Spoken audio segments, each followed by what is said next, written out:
Okay, shalom, brothers, sisters. Welcome to ISBHPK. All right, the Israelite School of Biblical History and Practical Knowledge. We're live here in H-Town, and we have classes Mondays, Wednesdays, and Fridays. So everybody get the link out, and then we'll go ahead and get into questions, and then hopefully get out a lot of this class tonight also. So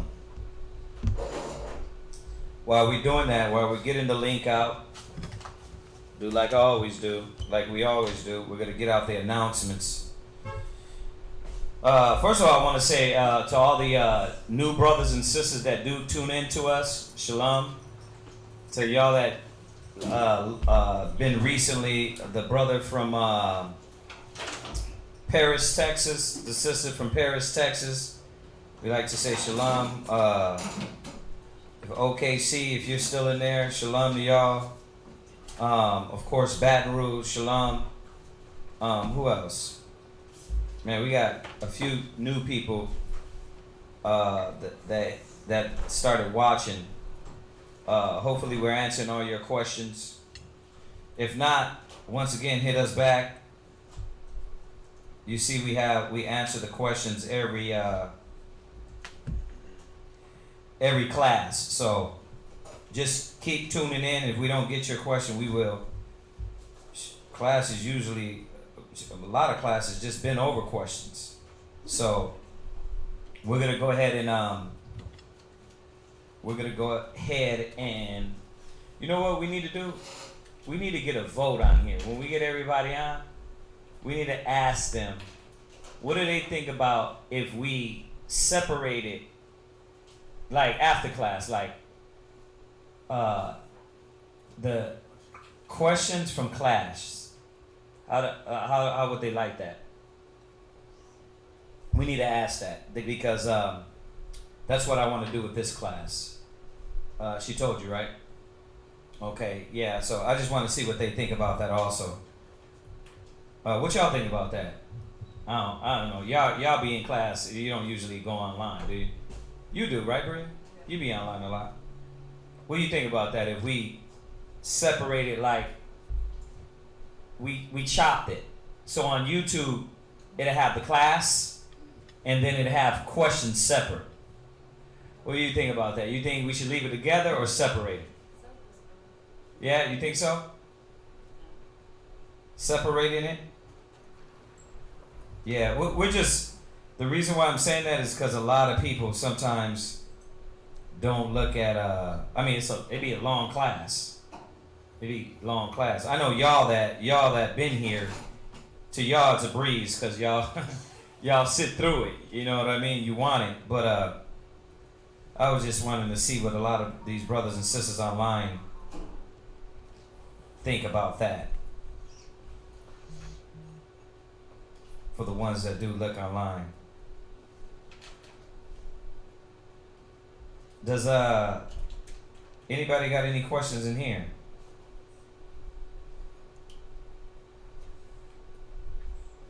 I'm just posting this real quick. Anybody got any questions in here or anything? No? La? La? There you go. I woke up a little bit. Alright. You haven't been, I don't think you asked one question since you've been here, Camilla. You don't have you? Mm-hmm. You wasn't here. Oh, okay. Alright, so you're saying you don't like me? No, I'm not saying. I'm joking. I don't know if I want to hear answer. All right. I'll take Tahawam's answer. Nah, it's all good. I just want to make sure y'all, you get your questions answered. So, first announcement, Purim is coming up, right? All right. That's on the March 9th and 10th. So, if you didn't know, brothers and sisters, if you're not in town, follow the high holy days. Start getting accustomed to celebrate these high holy days. You're now celebrating the Sabbath, and you're trying to do that. Well, accustom yourself to following the high holy days. And I'm gonna say this: do them with the same power you did, your Christmas and your Thanksgiving. So Purim is coming up. That's coming up on March 9th and 10th. And then Passover will be on 4/16. So we're going to keep announcing that for all the new people that do get on and they're not familiar. I know some of y'all are like, yeah, whatever, I know. But it ain't all about y'all. It's new people coming on and they don't know that the high holy days, they got to start doing them, start following them. So we're going to keep doing that. Our school is at 8524 South Braeswood, and that's in Houston, Texas 77071. And we have classes in San Antonio, Texas 42119 Centergate Street, San Antonio, Texas 78217. We also have classes in Albuquerque, New Mexico, 501 Copper Avenue Northwest, Albuquerque, New Mexico 87102. Okay, so Friday classes are 6 to 9, not 7 to 10, 6 to 9. So Monday and Wednesday from 7 to 10, Fridays from 6 to 9, and then Shabbat morning classes 10 a.m. to 2. All right. Check out our ISBHPK kids. Support the sisters. You support the brothers. Well, support the sisters. They get on there. They take time out. They study. And they bring this knowledge to the kids on a baby level. So sisters are really doing a good job, and we're proud of them for doing that, putting in their brick. So support them too. Check out their classes for the kids on ISBHP Kids Sunday, and that's from what time? 11 to 2, 11 to 12. It's only an hour. Goes like that. All right. My number is 321-960-8411. You can call for counsel, questions. Feel free. All right. And of course, like, share, subscribe. Go to our channel and share our videos. We appreciate that. All right. And then if you want to donate, give a donation. The information will be up there on the screen. If you want to donate pens, Bibles, papers, pencils, notepads, 8524 South Braeswood in Houston, Texas, you can send it to us. All right. So with that being said, we'll start out with questions, see if we got any online, and we'll go from there. Yeah. Someone has a question. Understanding on 2 Corinthians chapter 3, verses 6 through 7. 2 Corinthians 3, verse 6 to 7, right? Correct.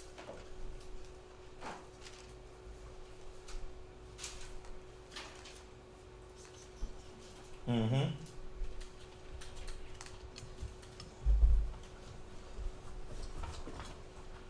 Second Corinthians 3, verse 6 to 7. Go ahead and read. 2 Corinthians chapter 3, verse 6. Who also hath made us able ministers of the New Testament, not of the letter, but of the Spirit. Right. For the letter killeth, but the Spirit giveth life. Right. So, when we talk about the law, it gets me excited because we also talk about the spirituality of the law.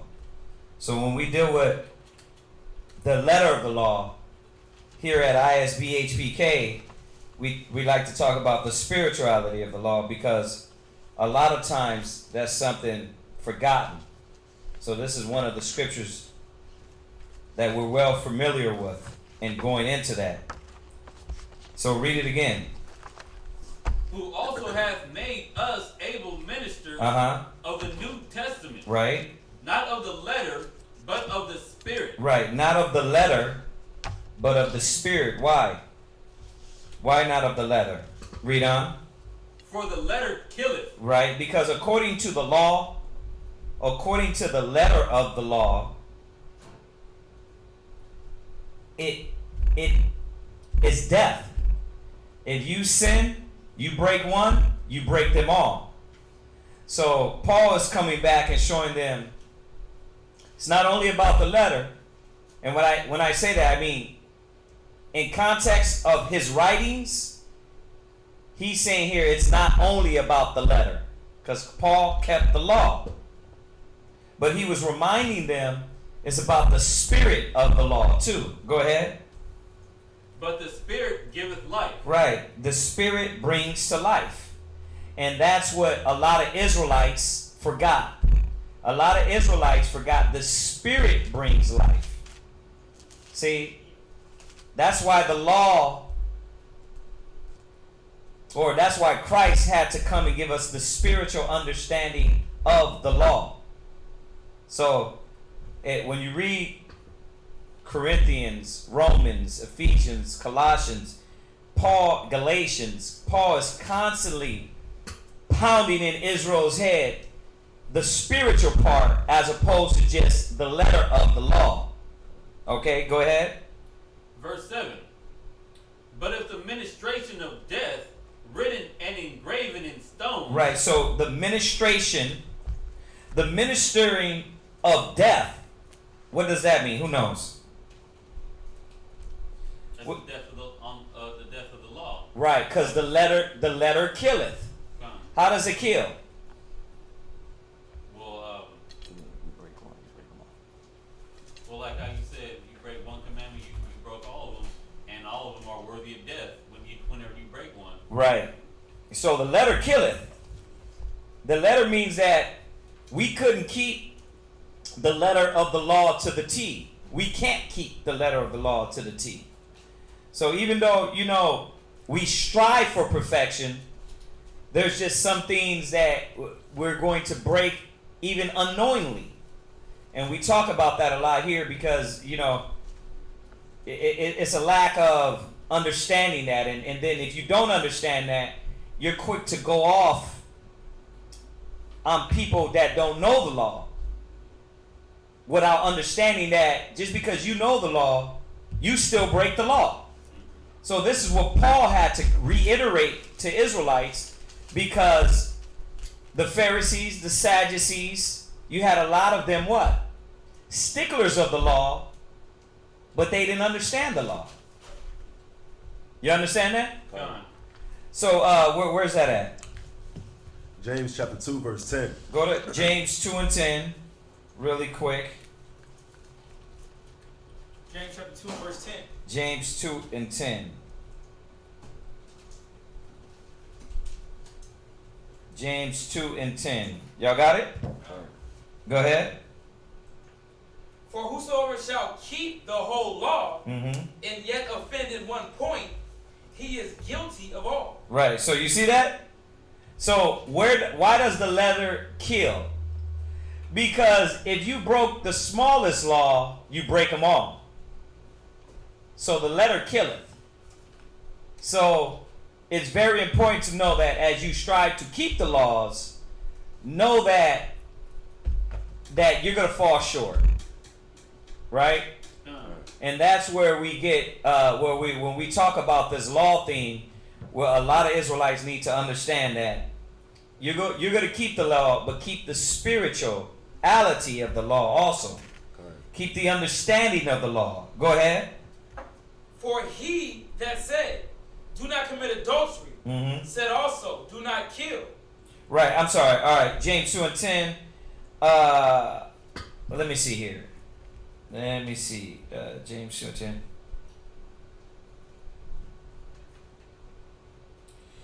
Okay, so read 10 again. For whosoever shall keep the whole law, and yet offend in one point, he is guilty of all. Right, so we get that, right? Go ahead. For he that said, do not commit adultery, said also, do not kill. Right. Now if thou commit no adultery, yet if thou kill, thou art become a transgressor of the law. Right, so this is what, you see that? Paul's constantly checking them. Like, okay, you're good with this one, but what about this one?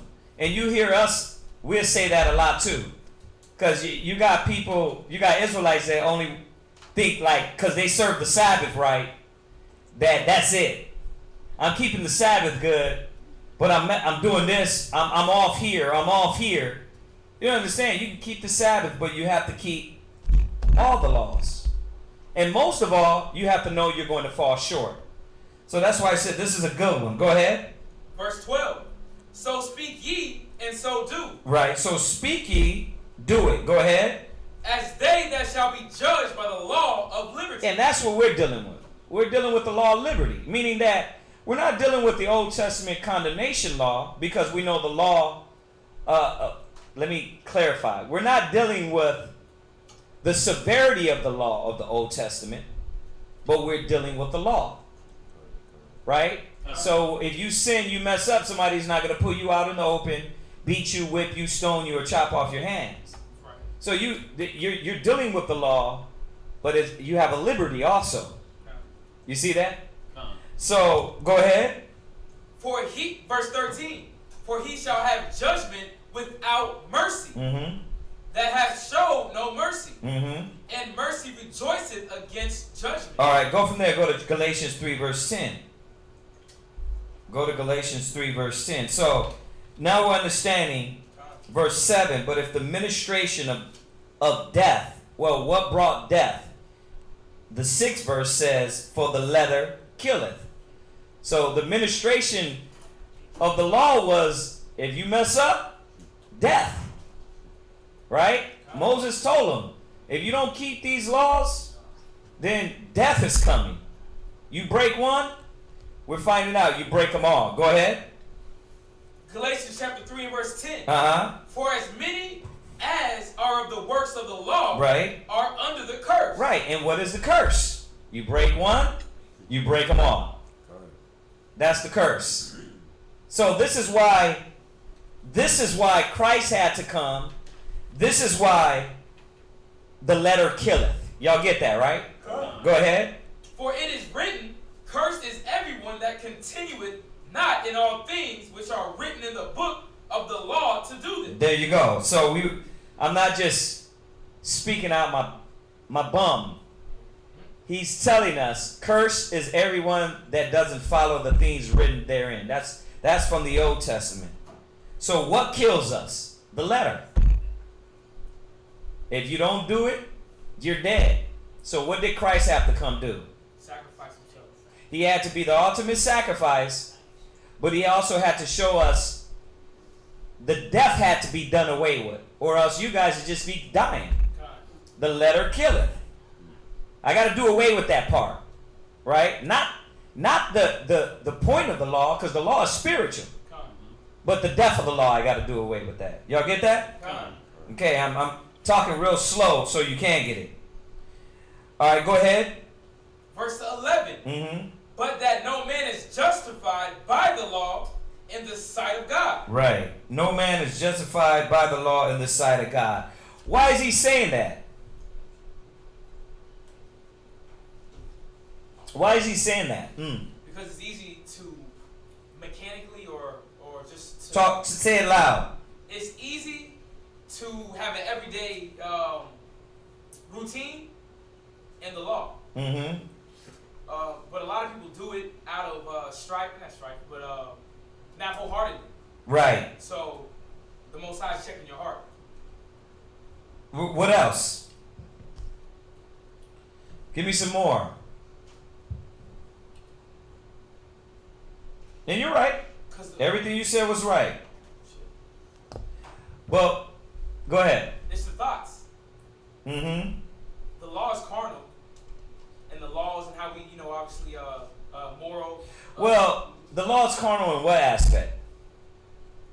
In that we understood it carnally. We weren't spiritual, and we weren't learning from the law like we were supposed to. So, just like, listen, it didn't change from Moses all the way to Corinth, to Ephesus, to Thessalonica, to Rome. It didn't change. They were still doing it, but they were doing it, like you said, robotically. They weren't doing it from the spirit. They weren't doing it from, this is going to hurt my brother. It was, the law said don't do it, so I'm not going to do it. And they weren't being spiritual minded. So in that, what was the benefit of the law? What's the benefit of the law to do it as a robot? There's no benefit. There's no benefit. It was supposed to be done from the heart, from your spirit. That's what the Most High required. A broken spirit, a broken and contrite mind, right? Okay. Y'all got that? Come. All right, go ahead. It is evident for the just shall live by faith. All right, go from there. Go back. Let's go back to 2 Corinthians. 2 Corinthians. 3 and 6. Yeah, 3 and 6, and read it. Let's read it again. 2 Corinthians chapter 3, verse 6. Mm-hmm. Also, who also hath made us able ministers of the New Testament. Who did? Christ. He made us ministers of the New Testament. Go ahead. Not of the letter, Uh-huh. but of the Spirit. Right. For the letter killeth, but the Spirit giveth life. But the Spirit giveth life. So that's what the Most High was bringing us into. That's what Christ was bringing us into. The spiritual understanding of the law. Right? What? So when it says spiritual, it was just that we had a legit understanding of why we're actually doing things that we're doing. Yeah, that we weren't being robotic. I wasn't, I'll take it down. I won't even go to the adultery standpoint. I'll go to the hatred standpoint. Right? Christ said, listen, thou hast heard, thou shalt, that thou shalt not hate thy brother, right? Or thou shalt not kill, right? He said, thou shalt not kill. But I tell you, if thou be angry with thy brother without a cause. So you see how the letter of the law was, thou shalt not kill. But what got me to the point to kill? I let anger, resentment, bitterness marinate in me. So it took me to this point. So if we were learning like them, we would just say, well, it says thou shalt not kill. So I can hate on this person. I can hate them. I can be bitter against them. I can be resentful against them. But long as I don't kill, I'm good. They weren't spiritual. They weren't saying, look at how this is affecting me. It's like our people today. They're not saying, damn, I'm sweating. I'm waking up in sweats. I want to kill this nigga, man. It's like, damn, you get antsy. You like, I gotta take this nigga out. He can't live, right? Yeah, or a sister, hating and envious of another sister. Jealousy. Like you can't breathe. You get sick. You get emotional. You're like, you're moving. You're thinking. You're like, you checking his phone. You like, what are you? Envy and jealousy is motivating you, right? So you're not motivated by the spirituality of the law. You see that? Because why? It don't say thou shalt not. Right? Right. It does say thou shalt not lust, right? So these are the things that Paul had to reiterate to Israel because we were so dang carnal minded. So go to Romans 7. It's Romans 7 and Romans 7. 7. Give me a second. It's probably 14. Read that. Romans chapter 7 and verse 14. There you go. Uh-huh. For we know that the law is spiritual. That the what? That the law is spiritual. Right. But I am carnal, sold under sin. So, now we're understanding verse 7, 2 Corinthians 3 and 7. But the ministration of death, written and engraven in stones, was glorious, so that the children of Israel could not steadfastly behold the face of Moses for the glory of his countenance, which glory was to be done away with, how shall not the ministration of the Spirit be rather glorious? You see that?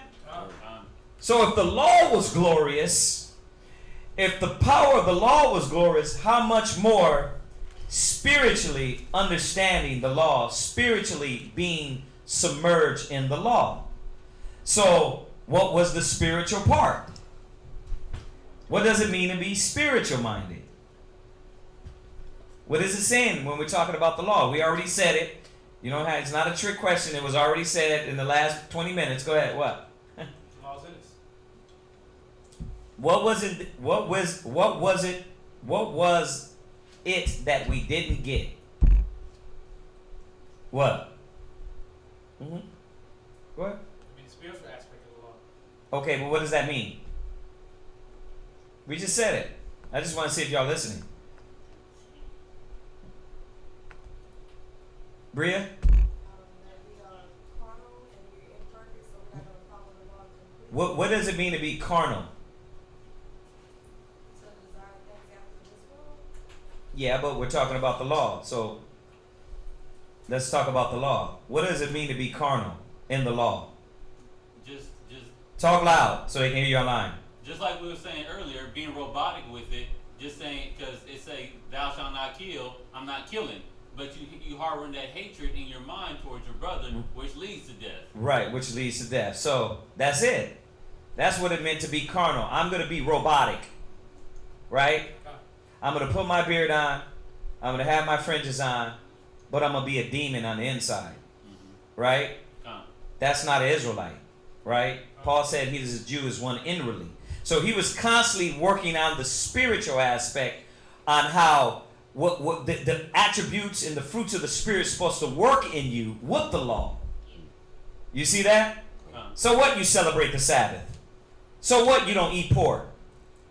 But you don't follow the important parts of the law, right? The spiritual themes of the law. Y'all get that? Okay, so all right, so read 3 and 8 again. Oh no, Romans 7:14. Read it again. I'm sorry. For we know that the law is spiritual, but I am carnal, sold under sin. So you see that, right? The law is spiritual, but we're carnal, sold under sin. So the law was always spiritual. We didn't understand the law. You see that? So what happened because we didn't understand the law? The letter killed you. Right? Curses everyone that doesn't abide in it. It wasn't doing nothing for you. So in reality, what was happening to you? Just death. So if the ministration of the law was glorious, how much more the spiritual? Y'all get that? What's up, Bob? I was going to say, would it sound correct saying that you need to understand the author in order to understand the writing? The Most High wrote the law. We took it cardinally, but the law was spiritual too. Okay. Right. So that means we didn't understand the Most High to begin with. No. We didn't understand. So you have to understand the author to understand the writing. There you go. We didn't understand that the Most High was of the Spirit. Mm-hmm. Right? We once again looked at Moses, man, and that's how we took it. Right. That's why, find me the one where he says, he said, I followed the law from my youth up. Go to the Gospels real quick. I want to find this because it's right what we're talking about. Right what we're talking about here.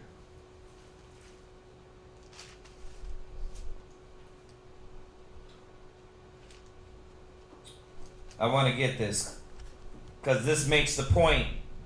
And of course, Romans 7, when we go to Romans 7, it rips into all that and gives us understanding of why this ministration why the ministration of the law brought death. When we go into that, but while we're looking for this other one,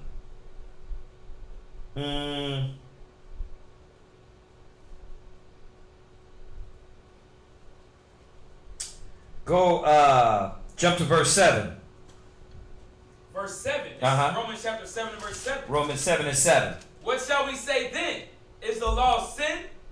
God forbid. Right? Nay, I had not known sin but by the law. So, the letter killeth, but is it that the law is sin? Nah. The thing is that, you know why it killed you? Because you were ignorant. You didn't understand. You were carnal-minded. You were robotic. Yeah. Well, not even disobedient, man. Israel was not spiritual. You know, it wasn't in your heart. You know, that's really what it's about. Like, if you got to tell somebody don't hate your brother, it's in your heart to just be envious and hateful towards people. You don't know that? There are a lot of brothers and sisters, you got so much envy and bitterness in you. That's why you're sick. You're doubtful. Why? Because you got so much negative in you sitting in your gut. That's what destroys you. On a whole nother level, man. So, we were just like that. And I'm using that one thing in the law to make this point.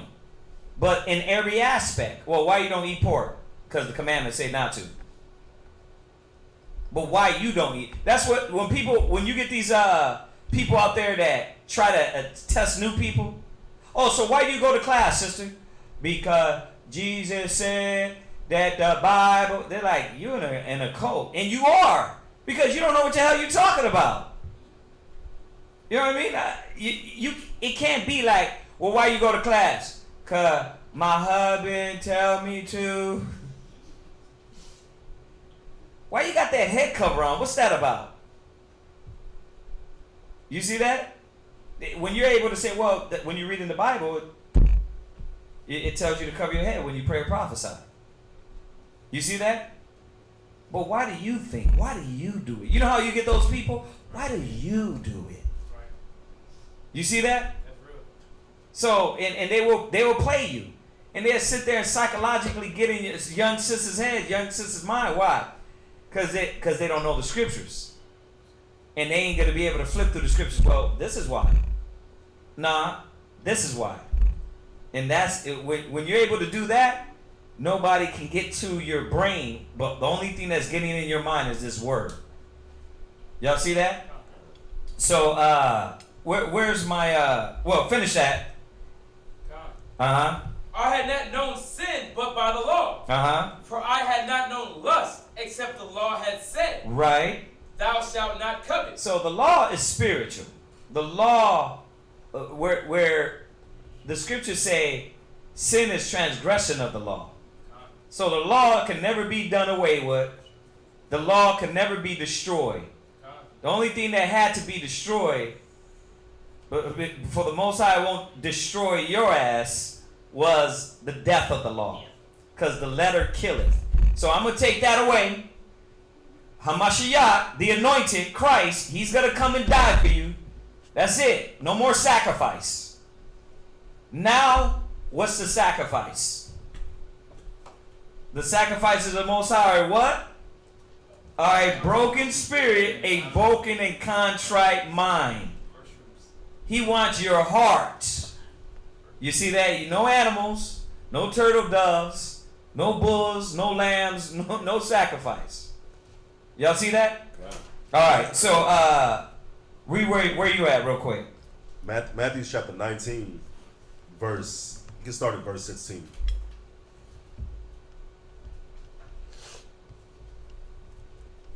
Matthew 19, verse 16. Matthew 19, verse 16. Uh-huh. And behold, one came and said unto him, Good master, what good thing shall I do, that I might have eternal life? Uh-huh. 17. And he said unto him, Why hast thou called me good?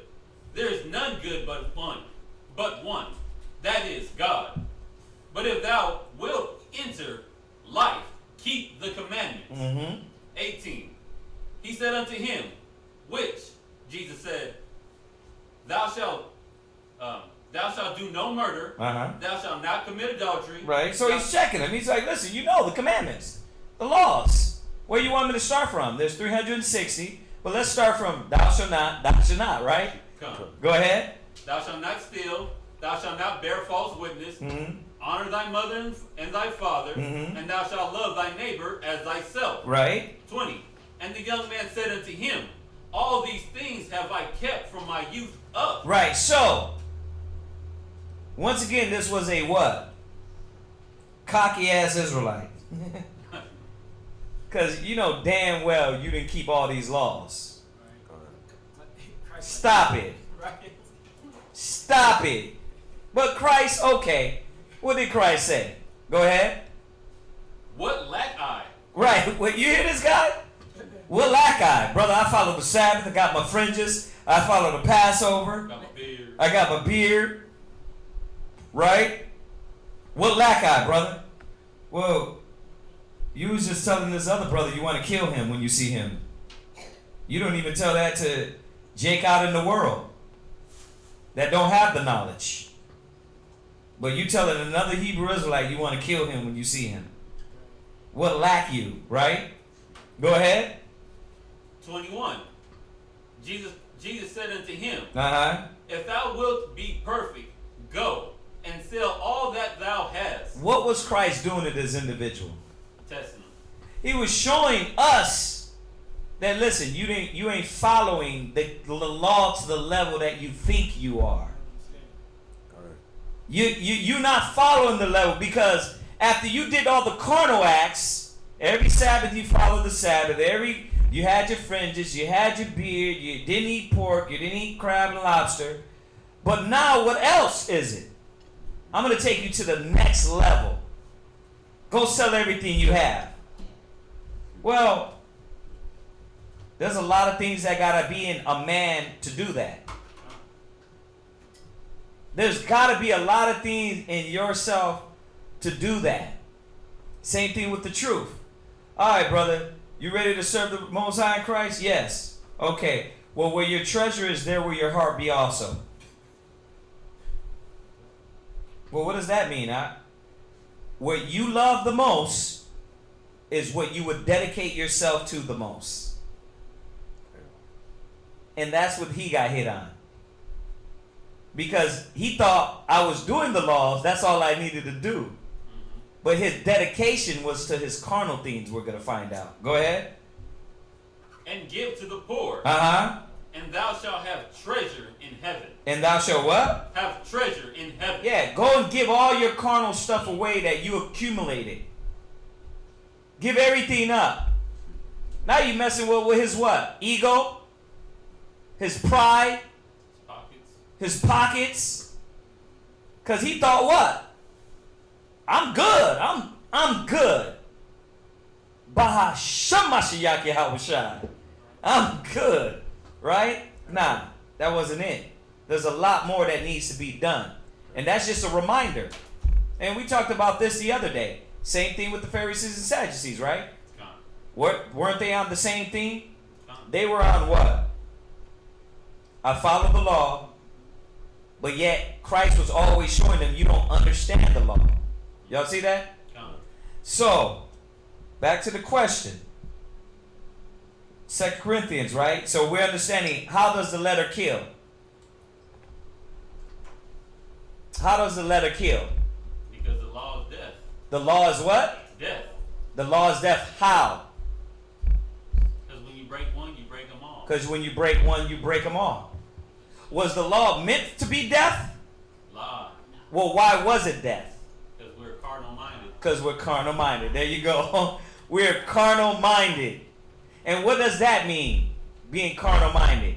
Robotic. We're being robots. Thou shalt not. Okay, I did that. What next? You know what I mean? Nah, that's not it. Y'all get that? All right, Romans 7. Go back and finish Romans 7. Romans 7 and 7. Romans chapter 7 and verse 7. Uh-huh. What shall we say then? Is the law sin? Uh-huh. God forbid. Right. Nay, I had not known sin but by the law. Right. For I had not known lust except the law had said, thou shalt not covet. Right. But sin, taking occasion by the commandment, wrought in me all manner of concupiscence. So now you got this war going on. The law was given. It was doing what it was supposed to be doing. Right? You didn't know that you were dying out there in the world. You came into the truth and you realized, damn, I was killing myself. Right.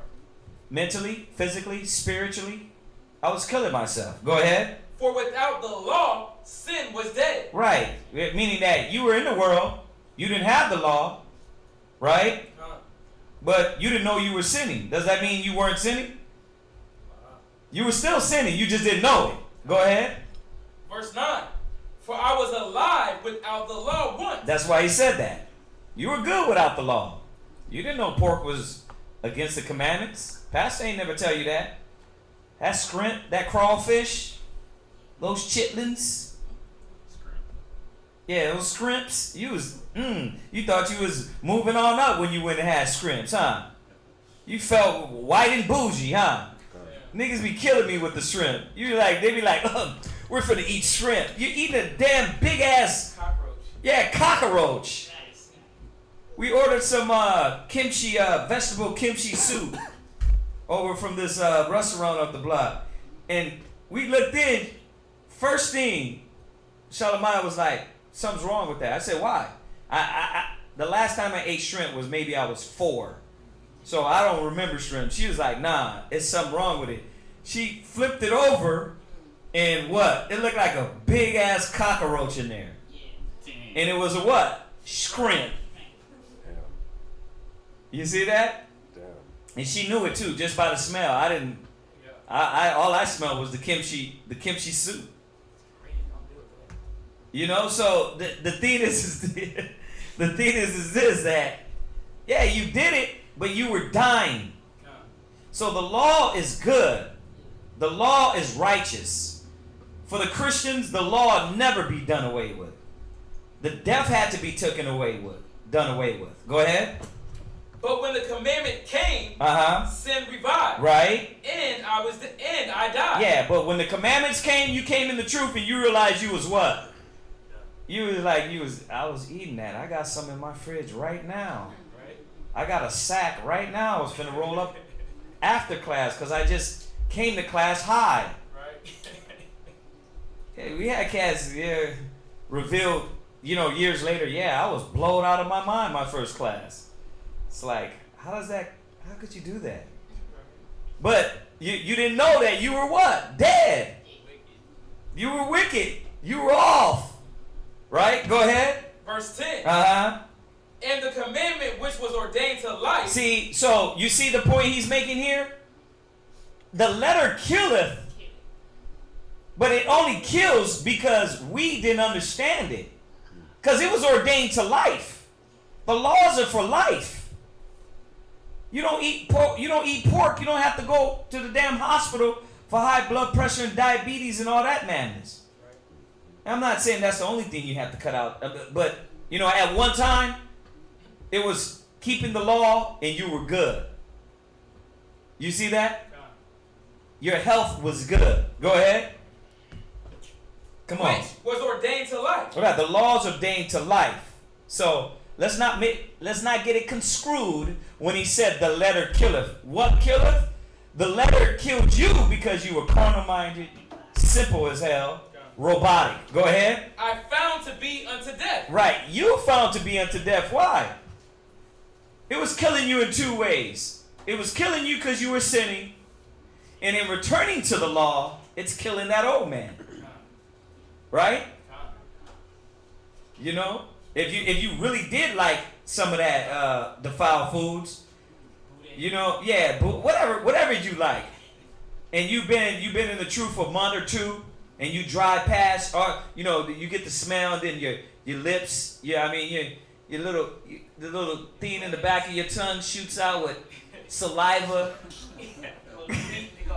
You're like, damn, I can't believe I like that. I used to like that nastiness. Right. Right? Well, did you realize you were dying? Go ahead, read. Verse 11. Uh-huh. For sin, taking occasion by the commandment, deceived me. Right. And by it slew me. See? Go ahead. Wherefore the law is holy. But then this is the point I wanted to make with Corinthians. The law is holy. Go ahead. And the commandment holy. And the commandments holy. Go ahead. And just. And just. Read. And good. Right. You see that? Read on. Verse 13. Was then that which is good made death unto me? Uh-huh. God forbid. So it wasn't made to just kill you. Like, I'm going to put this there, so I'm going to watch him. Oh, get him. We got him. Right. The Most High didn't set the law to kill us. It was to bring us to life. God. You see that? But we didn't understand the law, so the letter killeth. Y'all get that? God. All right, go to Hebrews 8. Go to Hebrews 8, verse 1. Hebrews 8, verse 1. Mm-hmm. Hebrews 8. Yeah, like Paul was a beast, man. He was, in a good way. He was an animal with chopping, because Paul was a Pharisee. Yeah. So this cat knew the law. He said he was a Pharisee of Pharisees. He was a Pharisee. Listen, he was killing Israelites. Right. This nigga was an Uncle Tom sellout Negro. And the Most High woke him up. You understand that? God. So he knows how to get in this law and wake up our people with it. So you gotta really be able to. You see how we bounce it from Galatians to Romans, Corinthians. He in the context of precept upon precept, line upon line, here a little, there a little. You're gonna understand what Paul was talking about. Okay.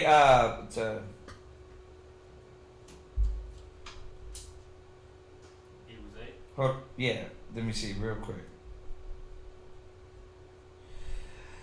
8 verse, read from 1. Hebrews chapter 8, verse 1. Now the things which we have spoken, this is the sum. Mm-hmm. We have such a high priest who is set on the right hand of the throne of the majesty in the heavens. Right. 2. A minister of the sanctuary and of the true tabernacle. Right, so Christ, Come. he's a minister of the true sanctuary, which is the spirit, right? Most High dwelleth not in temples made with hands. It wasn't about the temple. It wasn't about all the things. All that was spiritual. You understand? What we were supposed to spiritually get. Go ahead. Which the Lord has pitched. Uh-huh. And not man. And not man. Go ahead. 3. For every high priest is ordained to offer gifts and sacrifices. Uh-huh. Wherefore it is of necessity that this man have somewhat also to offer. Right. So Christ had to do what? Sacrifices. He had to, according to the priesthood, you had to give something. Go ahead. 4.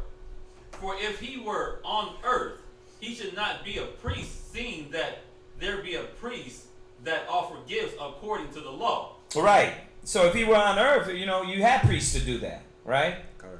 So it's showing you the difference between Christ and the carnal priesthood. What he came to bring. Go ahead. 5. Uh-huh. For who serve unto the example of the shadow of heavenly things. So all the things in the law were an example of the heavenly things. And this is what we didn't get. So Paul is breaking these cats down and showing them, listen, you didn't understand that everything that was being done in the temple was to show what Christ was going to do in doing. Go ahead.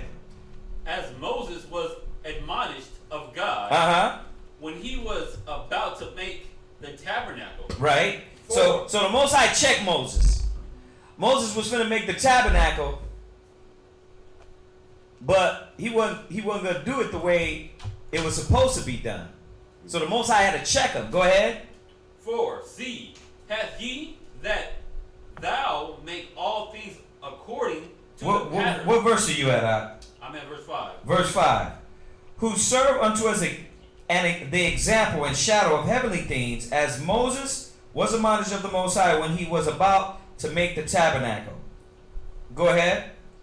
For see, saith he, that thou make all things according to the pattern shewed to thee in the mount. So, you gotta understand what we just said there. Moses made everything according to what the angel told him in the mount. So the similitude of everything that was made was after the similitude of what was in heaven. Go ahead. Verse 6. But now hath he ordained a more excellent ministry. Now, and this is the point I wanted to get to when we deal with the law, the priesthood, when we deal with understanding 2 Corinthians 2, 6 and 7. Go ahead. By how much also he is the mediator of a better covenant. You see that? So Christ had to come because they didn't understand the law. So he had to be the middleman of a better contract. Go ahead. Which was established upon better promises. Go ahead. 7. For if that first covenant Right. had been flawless, Right. then should no place have been sought for the second. You see that? If this is this is where you hit brothers and sisters and you show them that if we had understood the law to the level that was needed, Christ wouldn't have came. He would no need. It was no need for him to come, but we didn't. You see that? So Christ had to come. Go ahead. Verse 8. For finding fault with them, Uh-huh. he said, Behold, the days come, said the Lord, when I will make a new covenant with the house of Israel, and will the house of Judah, right, not according to the covenant that I made with their fathers in the day I took them by the hand. So he found fault in us. Now that's why he quoted that scripture, Jeremiah 31:31, right? Go ahead. He would put the law in our inward parts. So now we're understanding what was the necessity of the new contract, the law, the understanding, Christ coming, because he found fault. We didn't get it. Y'all see that? So the letter killed us because we didn't understand. Y'all get that? I mean, we can keep going with this, but I think the question's understood now. If not, hit me up and we're further edified. So, what else we got on there? We have a question in TOBIT chapter 6 verses 2 through 7. Their question is, does something like that work for us now? TOBIT verses 6, chapter 6. Chapter 6 verses 2 through 7.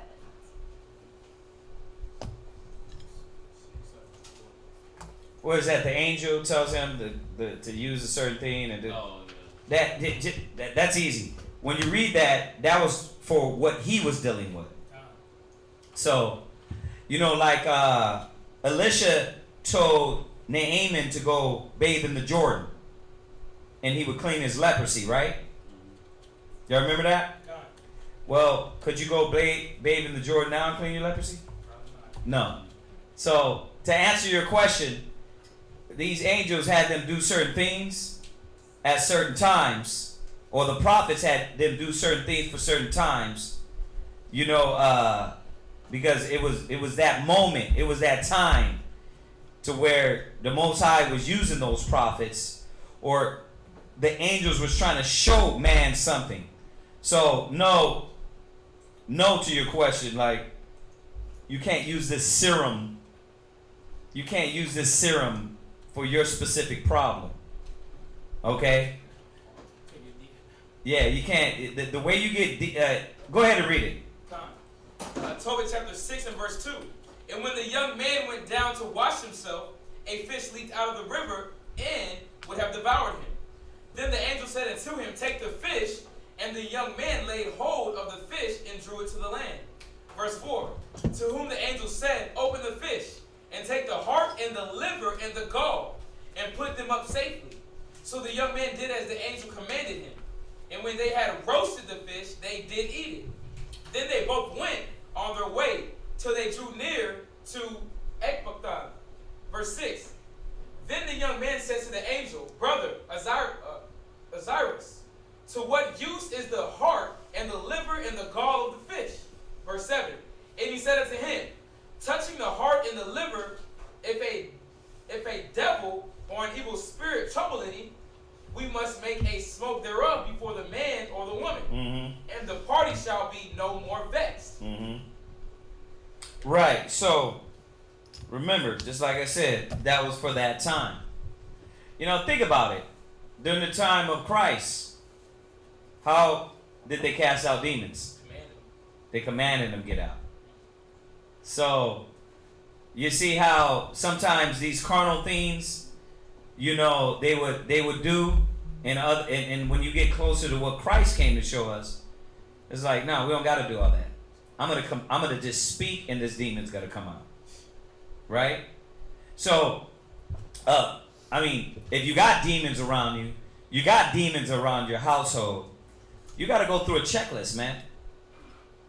First, understand what you're doing to call these spirits to you. Because a lot of people call demons to them. You got a demonic person around you. You got a spirit around you that's doing something negative. Somebody's around you doing something evil and wicked. Now, if it goes to the level where this demon's moving things in your house, you definitely need some priests down there. You know what I mean? But, you know, that level, you're dealing with a high poltergeist spirit. Nah, that's what you're talking about with this one, because Yeah. they bounded it up. Yeah, it's a high level dealing with those spirits. So, you know, if they're moving around and you can actually see them in your house, you've pissed somebody off. You pissed the Most High off to let those spirits get in your house like that. But you can get them out. Ain't nothing wrong with that. That you gotta just lock into the spirit and understand what you're doing. Because those spirits don't just come for no reason. Well, I'm doing everything right. Nah, there's something you're doing that's wrong. So, all right, what's the next one? In 1 Corinthians chapter 15, verse 52, when it says the dead will be raised, is this a resurrection? Yes. Yes, it is. Go ahead and read it.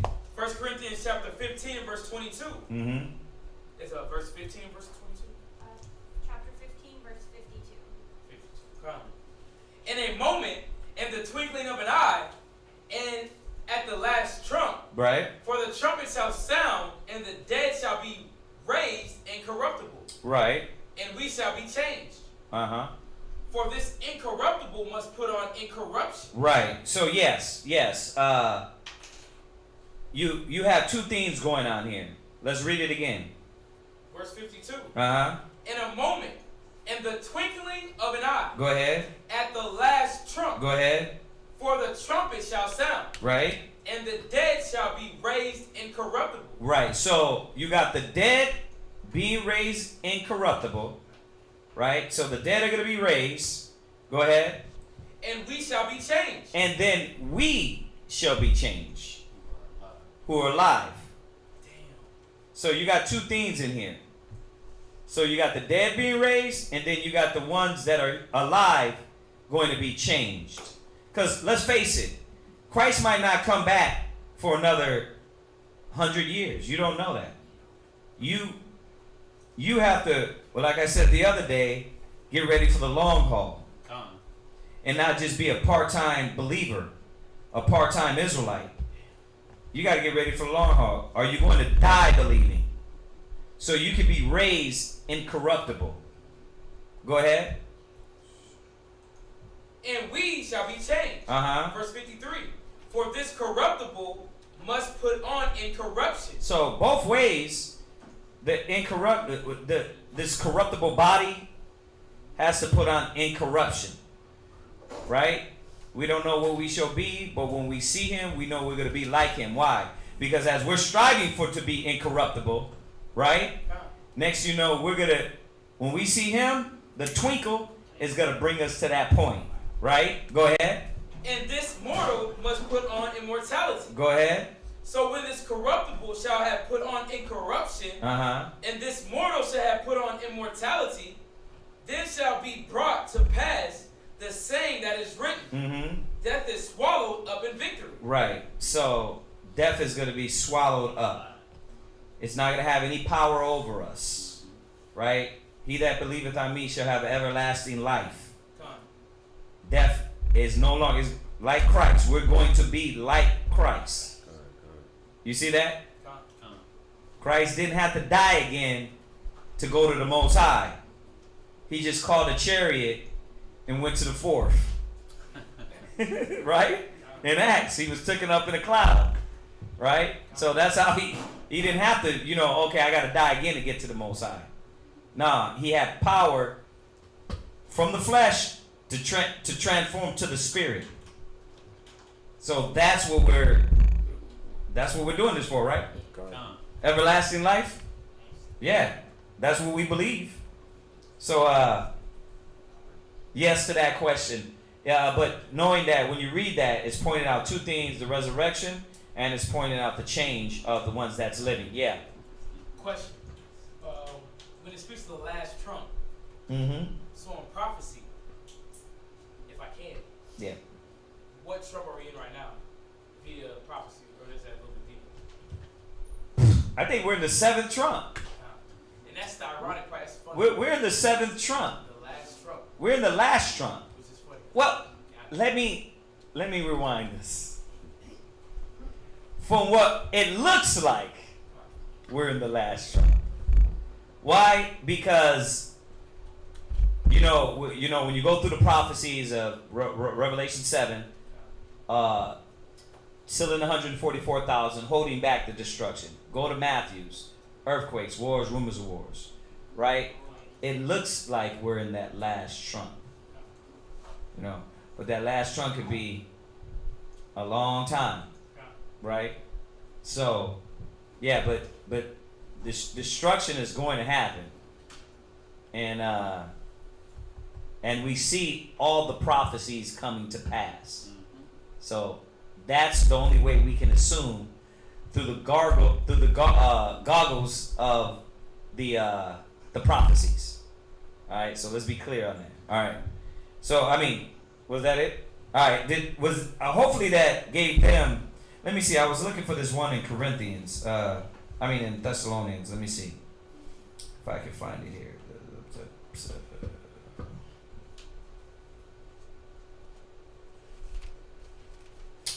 Yeah, 1 Corinthians 4 verse 16. First Thessalonians 4 verse 16. 1 Thessalonians chapter 4 verse 16. Yeah, these are good questions, y'all. Good questions. Y'all should be writing these down, man. Taking some notes. Don't be sitting up in here with no pens. Go ahead. 1 Thessalonians chapter 4 verse 16. For the Lord himself shall descend from heaven with a shout, with the voice of the archangel, and with the trump of God, and the dead in Christ shall rise first. Right. 17. You see that? So, what Corinthians now we're understanding. The trump. Everybody woke up, huh? Woke you up? The trump is going to sound.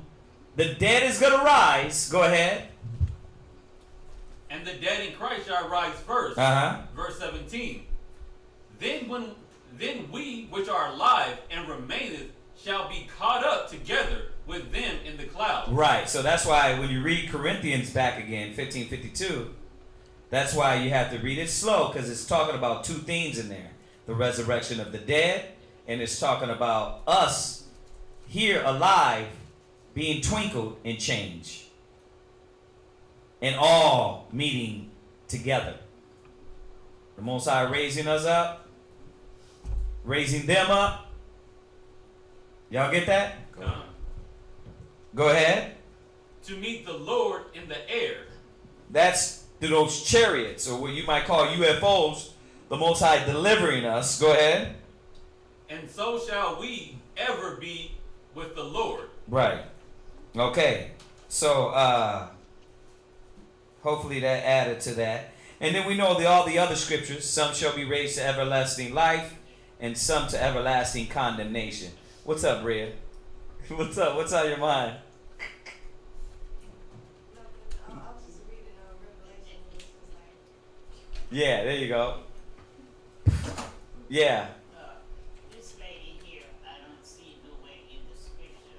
She's saying that Jesus will not be resurrected, he will not come back. See, Jesus was stoned to death, and they were jealous of him, and he didn't die on the cross. Oh, somebody told you that? Well, no, that's what she's saying, but I don't see no way in the scripture. She said Jesus was stoned to death, he didn't hang on the cross. And I said, do you believe that he will be resurrected? She said, no. She said, when you're dead, you're done. Now, she doesn't celebrate none of the tradition. Oh, well, she's what they call, sis, she's what they call a false prophet. Because, first of all, the scriptures tell you that Christ hanged on a tree. Right. So, That's what I'm saying. yeah. But she's what they call a Muslim, what is it? Oh, a Muslim. She's a Muslim. Right. That's my grandson's grandmother. Oh, Was telling me. okay. So I don't see none of that. But she's saying, she says the white man did put him on the cross. Oh, no? Who did? Oh, he didn't die on the cross, according to her, right? Yeah, he was stoned to death. Yeah. That's why the Quran is not the Bible. It's not the truth. All right. So, all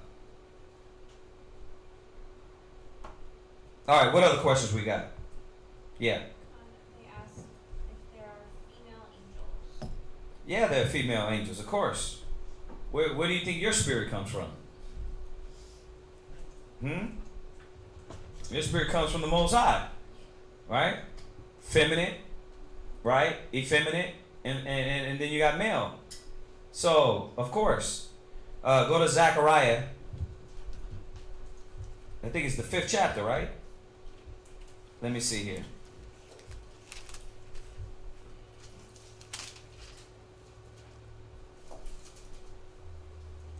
Go to Zechariah. I think it tells you in here.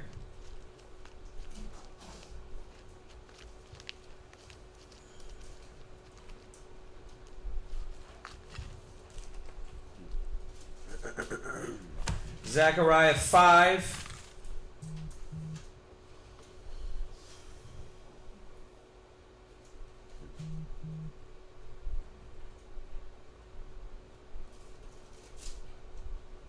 And 5. Start from there. Zechariah chapter 5 and verse 5. Mm-hmm. Then the angel that talketh with me went forth and said unto me, Lift up now thine eyes, and see what is this that go forth. Verse 6. And I said, What is this? And he said, This is an ephod that goeth forth. He said, Moreover, this is their remembrance through all the earth. All right, let's jump straight to the point. All right, so the angel's giving him a vision and showing him this representation, and we've been over this with y'all. This representation is Israel, okay, and they would be going to Babylon. All right, jump to verse 8. Verse 8. Uh-huh. And he said, This is wickedness. Mm-hmm. And he cast it into the midst of the Ephod. And he cast the weight of lead upon the mount thereof. 9. Then lifted I up my eyes and looked, and behold, there came out 2 women, and the wind was in her wings. Right. For they had wings like the wings of a stork, Mm-hmm. and they filled up the ephod Mm-hmm. between the earth and the heaven. Mm-hmm. Verse 10. Then said I to the angel that asked with me, Mhm. that talked with me, whither do these bear the ephod? Right. So these women angels went and picked up the ephod. So he asked the angel, where are they taking the ephod? You see that? Con. So there was women angels. Y'all see that? Right. Con. Yeah. So I mean, which of course, like I said, shouldn't be something strange because you're a woman. You come from the Most High. The Most High is the Father of spirits, right? Right. So yeah, you have feminine spirits, angels. Y'all got that? Right. Con. Okay. Yeah, I heard a long time ago someone came to me with that. He said, this dude, he goes, you know that the angels are, they're feminine spirits. They're real beautiful and they're womanly like. And I'm like, cause he was saying that's how all the angels are. And I was like, Nah, nah. cause the one she was talking to was a man, Right. right? It said he. Mm-hmm. Then he looked on, and these two women angels he seen. Right. So yeah, you had male and female Con. angels. Yeah, he was trying to make it sound like it was just Yeah, like when you look up angels. angels, and you Google angels, Mm-hmm. it'd be these white models. Right. With the heart. With pasty ass skin, and they be like see through. Con. You know what I mean? It's like, stop it, dude. That's not how the angels looked. So, but yeah, there are woman angels. All right. What else we got? Someone had a question. What is the difference between ISUPK and your camp, and are you associated with them? We love all of our brothers, but we're two different camps. So we all come from the same original school. ISUPK and Johanna and them, they come from the same school we come from, and who we were taught by. So, is that it? Oh, we have another question.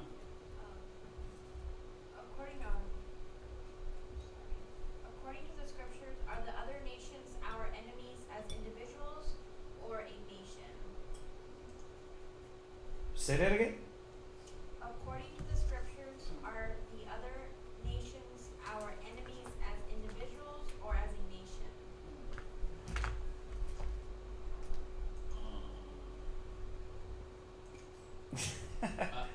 Was that a trick question? What I know. are they? Our enemies?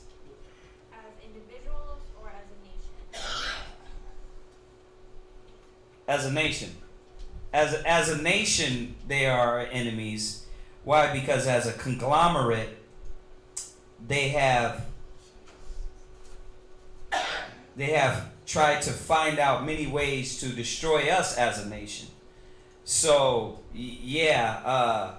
as a nation, the scriptures tell you, Deuteronomy. I mean, we can go to a lot on this one, but I'm not, because I do want a little time to go over my class. But when you go to Deuteronomy, it tells you he will send a nation from far, as swift as the eagle flieth. Right? He said these should be your enemies. So the nations were our enemies. So and I'll show you real quick, just like breezing through the scriptures. When you go to David, the nations were his enemies, but also he had allies. They had individual men amongst them, that were part of what they were doing.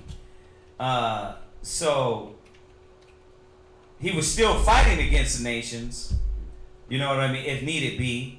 But at the same time, you know, they were still dealing with the civilized of these nations. Like when you look at Uriah the Hittite, he was in David's army.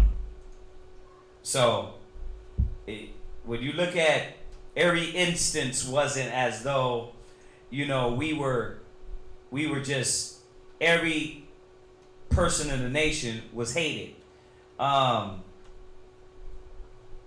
When you look at and of course we can go over the scriptures, but I'm just breezing over it because it's a lot. When you look at Joshua, you got Rahab the harlot. She was given mercy. She let them in the land, and Rahab the harlot was promised, you let us in, no harm is going to come to you or your family.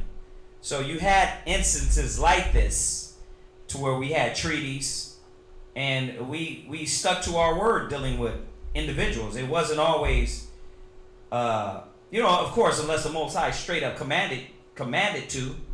But when you look at the scriptures, every instant wasn't like that. So hopefully that's sufficient for you. But go back, look at Moses, look at David, look at Solomon. All these cats were dealing with the other nations. Like, once again, when what's her name, the Ethiopian, Bathsheba, when she came around, she wanted to see his wisdom. Did he say, you big-headed Ethiopian whore? He didn't say that? Yeah. He didn't do that. He didn't say, you know what, come down and worship at my feet. You know what I mean? He didn't do that. He knew she was a queen.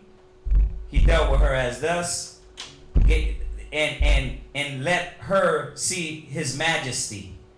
So you see how when you look at the scriptures, it wasn't just everybody that was a Gentile, another nation. We just, right when we seen them, we just hit them in the head with an axe, like, it wasn't like that.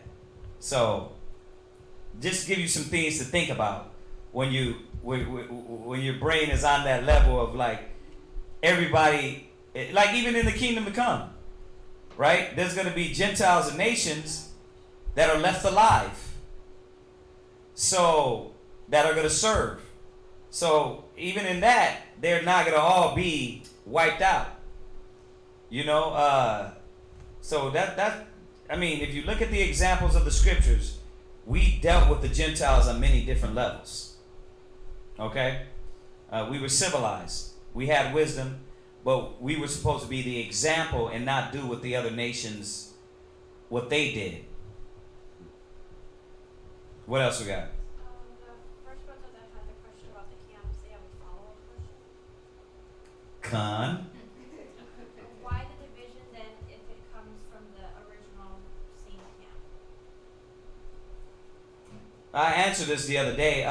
Well, when you look at all the camps, every camp online, not just ISUPK, not just our camp, every camp comes from the original school. Okay? So, when you look at GMS, Tahar and them, they come from the original school. When you look at Nathaniah, Israel United in Christ, go look at the old videos. He was there. He was there making videos with the House of David, which is now their own camp. So we always had our own camps. That's the great thing about it. We always had our own camps. There's always been a Brooklyn camp. There's always been a Boston camp. But the thing is that when the Comforter came in and started talking about he's the Comforter, you had brothers that were down with that, which is for the obvious reasons that we ain't worshiping man. So, when you say what is it? ISUPK, they were a camp like every other camp. So, you know, this is a no-brainer question for me. I think what's happening here is they get the new people. they get a lot of new people, okay, by saying we're the home of the truth. I guess it's put in your mind that ISUPK is the original school. No.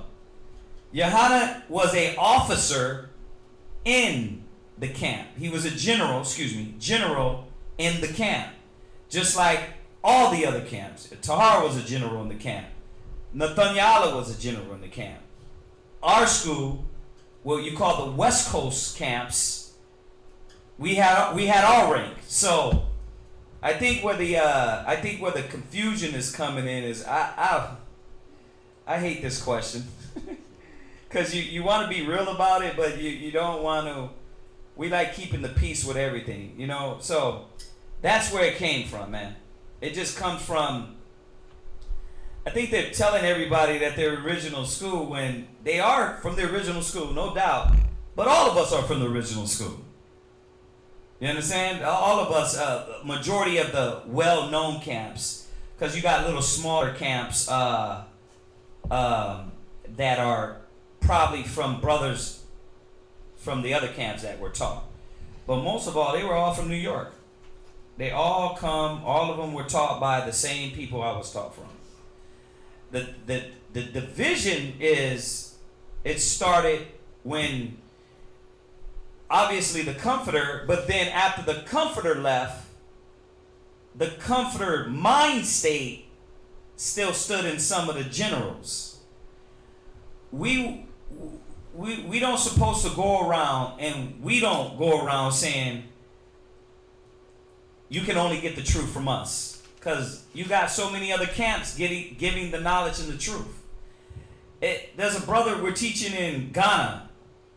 If I teach him in Ghana, is he not have the truth now? Yeah. Right. So, and most of all, what's the truth? Come on, class. Thy word is true. What is it, class? Thy word is truth.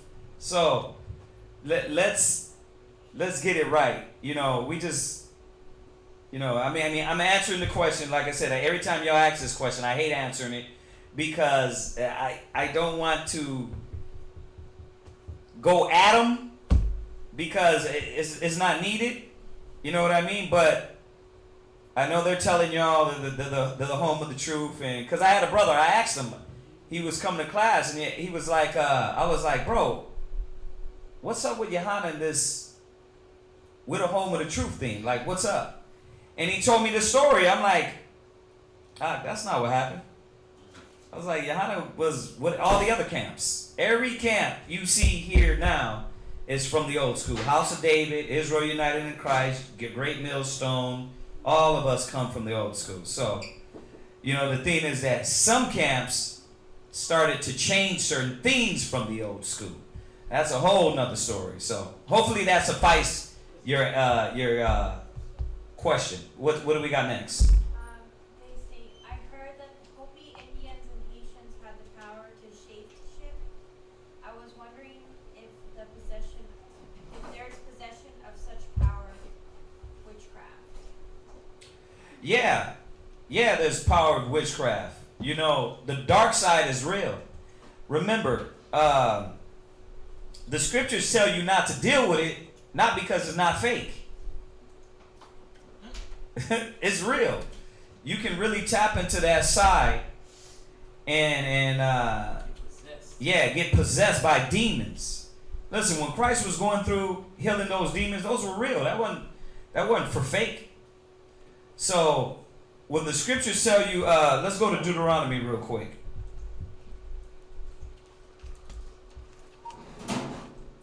Go to Deuteronomy. Really Leviticus. Leviticus 19:31. Leviticus chapter 19 and verse 31. Leviticus 19:31. Read that. Regard not them that have familiar spirits. Right. Neither seek after wizards. Right. So it's real. Most High said don't regard them Because what they're doing is tapping into the left-hand side. They're dealing with the wicked side. Remember, if you've been watching class, the scriptures tell you that Most High created one against the other, good against evil. So you got people that tap into the left-hand side and tap into those demons by summoning them. So when the scripture says don't deal with the wizards, it wasn't that they were not real. It was real demons. Go ahead. To be defiled by them. Uh-huh. I am the Lord your God. Right. Verse 32. Thou shalt raise up before. All right, go from there. Go to Leviticus 20, verse 6. Leviticus chapter 20, verse 6. Excuse me. Go ahead. And the soul that turneth such as have familiar spirits, Uh-huh. and after wizards, Uh-huh. to go a-whoring after them, Right. I will even set my face against that soul, Uh-huh. and will cut him off from among his people. Yeah. So the Most High didn't want us dealing with that. That because it's the dark side. What? That's real, dealing at the, with the gypsies. Yeah. They do all the fortune telling and the summoning, whatever. But Yeah. they have a spirit on it that's eerie. You know what I'm saying? It's not a what's the word? Like a calming spirit. So Nah. they definitely got spirits on it, man. Oh yeah. Literally. Listen, and we'll find it real quick. When Saul went and he had lost his damn mind. When Saul lost his mind, and it said the Spirit of the Lord departed from Saul, and an evil spirit entreated him. Well, when he started being negative and prideful and stubborn, what did he do? Samuel was dead. He went and raised Samuel from the dead through a wizard. And the wizard was like, listen, you trying to trick me? All the wizards, anybody is doing this negative is supposed to be out of the kingdom. So they were hiding, right? So Saul was like, promised her, listen, nothing's going to happen to you. So we'll find it real quick too. But while we're finding that, go to Leviticus 20, verse 6. Go ahead and read that. Leviticus 20. Zion, read, huh? No, that's him. Oh, 6. no. Go ahead. Go ahead. And the soul that turneth after much as have familiar spirits, and after wizards. Right, we read that, right? Come. Okay, Exodus 22:18. 18 and 17. Huh? 18 and 17. Yeah. Exodus chapter 22 and verse 18. Where's the other one I asked for? First time? Yeah. Read that. Thou shalt not suffer a witch to live. Yeah, we were burning witches, man. Witches and. Go ahead. Whatsoever life they beast. Read it again, Exodus chapter 22 and verse 18. Uh-huh. Thou shalt not suffer a witch to live. Yeah, we weren't letting these witches live. We was killing them. And I'm not saying we're going to do that now. We had a white witch come to class one time. She came to class for a little bit, and hopefully she's still keeping her mind right. But she denounced that. She was like, man, the beads and all the tricks and all that stuff. That's real, huh? That's real. Now, some people are tapping into it in more of a fantasy. You got fake ones too. The ones that they're reading from a script. Now, tell me about you got those. Insert this person's name. Right. But witchcraft is still real. The left-hand side is real. All right, Mary, bear with me 1 second. Go to Deuteronomy 18 and 10. Deuteronomy 18 and 10. Deuteronomy chapter 18 and verse 10. Yeah. Yeah. there shall not be found among you any one that maketh his son or his daughter to pass through the fire. Yeah, so we was doing what? Sacrificing our kids. Like when you look at that movie Apocalypto, you got the Aztecs, the Mayans, the Incas, the Toltecs. You got Israelites were doing this before the Aztecs and Mayans. We were before we were known as them. We were doing it then. Sacrificing our kids to Baal, Baal Pure, all these different gods. Molech, because that's what Molech was about. Molech wasn't a star of the Star of David or the Shield of David. That Molech was, they was burning their kids to Molech. Go ahead. Or the use divination. Right, or use divinations. Or that use it. That uses divinations. See, now look that up. Look up the divinations. You read on while they look that up. Go ahead. Or an observer of time. Yeah, then you start getting caught into observing times, because that's taken away. That's been taken away. Observing times and understanding the true zodiac. So the Most High said, "No, you're not supposed to deal with that." Go ahead. Or an enchanter. Yeah, enchantress. The enchantress. You know that little demon on what's that movie? What's the superhero movie with Will Smith? They just I forgot. Suicide Squad. You had the enchantress. She was a demon. And she was like this. There's a demon on her, man. She took somebody's body. Yeah, she took over somebody's body, right? Go ahead. Or a witch. Read. Or a charmer. Or what? Or a consultant. Yeah, a charmer. A charmer. Right? You throwing the bones, man. Hear me now. Let me tell you. Hear me now. Right? You trying to, you throwing bones and I can see your future. No more chicken bones for you, man. Go ahead. Or a consulter with familiar spirits. Forgive my terrible West Indian accent.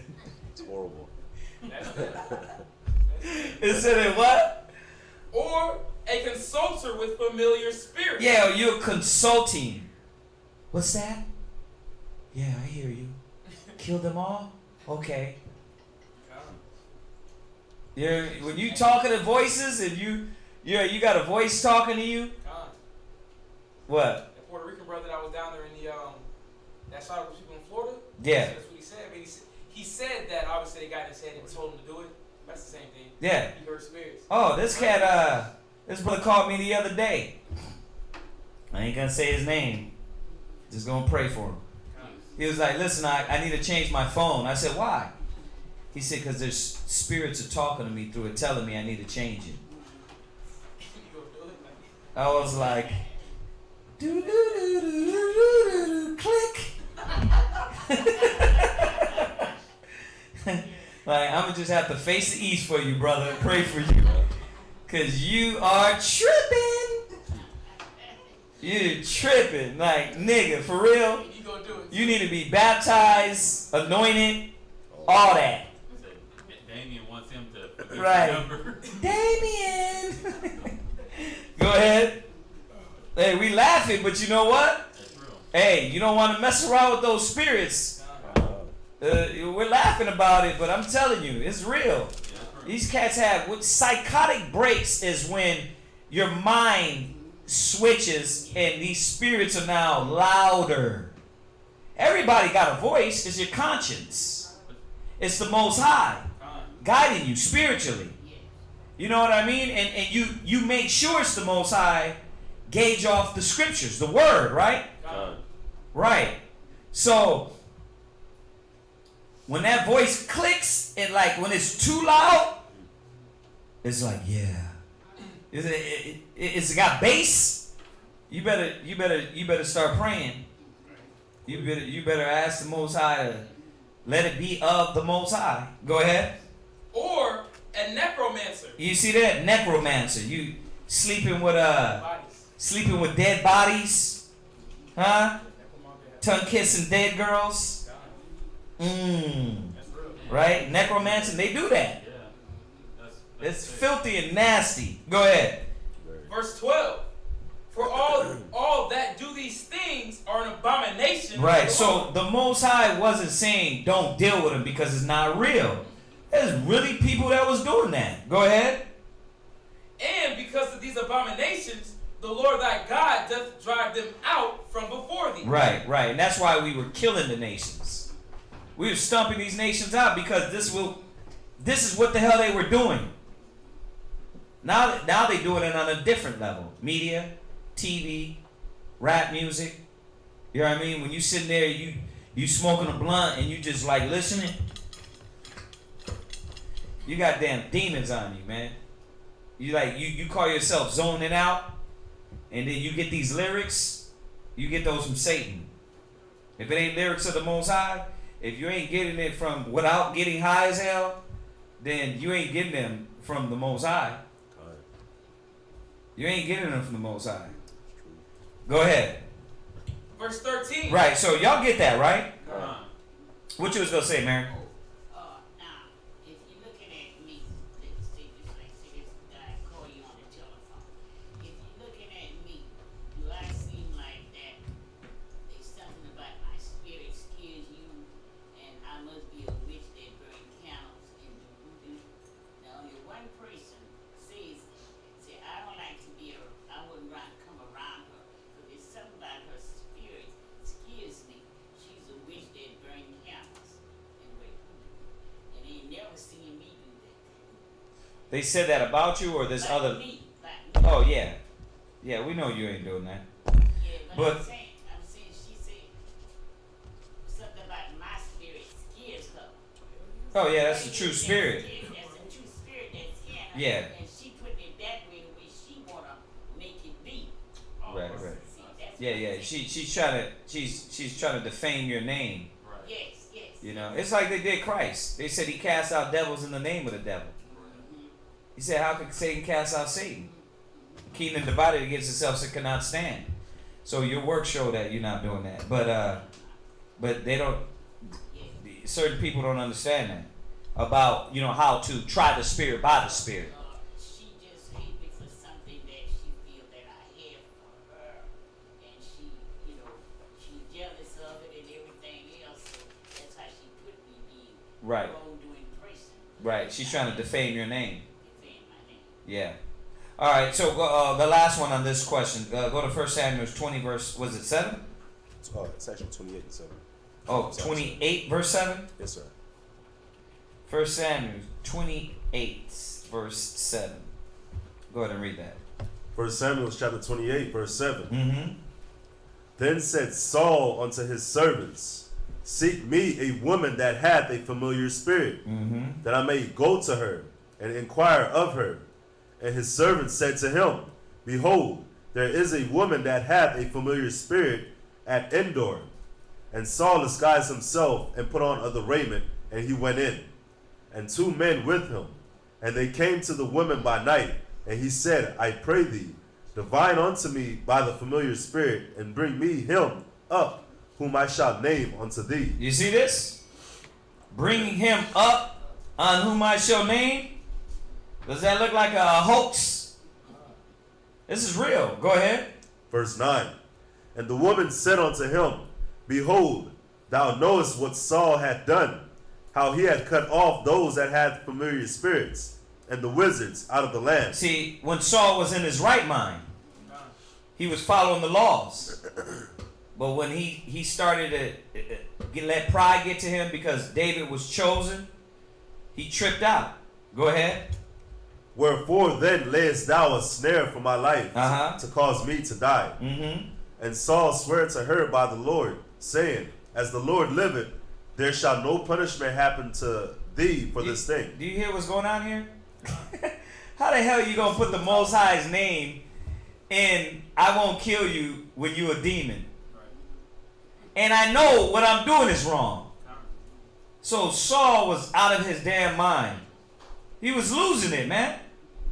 Go ahead. Verse 11. Uh-huh. Then said the woman, whom shall I bring up unto thee? Right. And he said, bring me up Samuel. Mm-hmm. And when the woman saw Samuel, she cried with a loud voice. Uh-huh. And the woman spake to Saul, saying, why hast thou deceived me? For thou art Saul.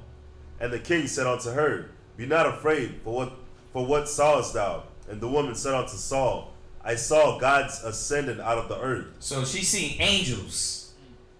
She seen the angels. So think about it. This is a wizard. So she tapped into that side, and now she seen spirits coming in and out the earth. Go ahead. And he said unto her, what form is he of? And she said, an old man cometh up, and he is covered with a mantle.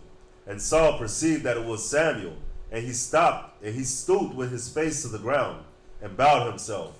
And Samuel said to Saul, why hast thou disquieted me, to bring me up? And Saul answered, I am sore distressed, for the Philistines make war against me, and God is departed from me, and answereth me no more. Right. So you see that? The Most High, when he depart from you, the only way you got is that left-hand side. You see that? So you got to watch how you entertain those spirits and who you calling and who you're dealing with. That's what a lot of brothers and sisters don't understand. You get cut off from whatever camp you're in because you're doing wicked, and you do what? You go to those familiar spirits. The ones that are familiar to you, right? And you start summoning up demons. You know, girl, let me tell you. What you gonna tell me? You gonna tell me the word? No, you gonna tell me what your wizard told you. What your wisdom told you. And that's where you see Samuel went to. The Most High shut him off, cut off his communication. What's up? Now, I had an uncle that was like that, because he was making money. You know, obviously money wasn't coming in, right? Went to the well, not the chanters, I guess the voodoo. Right. You know, they tried to do something for him, bam, bam. Long story short, ran through all his money. He ended up trying to burn down their spot, but his mind mentally ain't never been right. Wow. He went from barrels to hundreds of thousands of dollars to being outside my grandma's house, broke, poor, Wow. beat down. Oh yeah. Damn. Well, he started tapping into those spirits. And if they were fake or not, that spirit took over his brain. And that was it, right? It's no joke. So that's it on there. Y'all get that. What? Have you seen that movie Split? Yeah. Oh, yeah. That's like this. Yeah. That's that personality. That personality disorder. That's what they are. There's different demons that attach onto you. So it can get on a whole nother level. That's why I said be careful what you're doing, who you're around, who you're entertaining, who you letting in your house, because they could have demons, high demons on them. That's real. Ooh. What? Damn, you know, because I got obviously family members, you know, and I saw my niece the other day at the zone, you know, but my niece is, you know, obviously gay, you know, and I know they got, you're a sodomite? oh, hell yeah, I know they got demons upon demons. You can tell the contents of their face. Right. You know what I'm saying?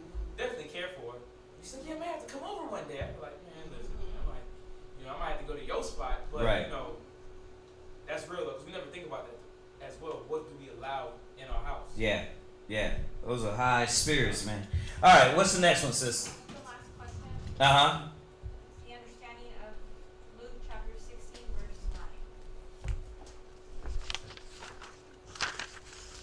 9. Luke 16 and 9.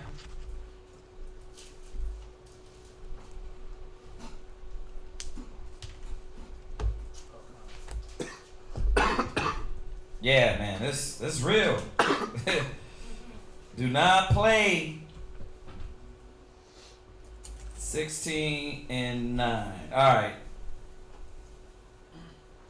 Go ahead. Luke chapter 16 and verse 9. Mm-hmm. And I say unto you, make to yourselves friends of the mammon. Right. So what is mammon? When y'all look up mammon, what is that? What is mammon? Money. Right. Well, when you go to the Greek, it says this is figuratively wealth. Wealth. So make ye friends of the wealth. Who got the money? Wicked. The nations. We went over it the other day. You might have a buddy in the world, man, that has access.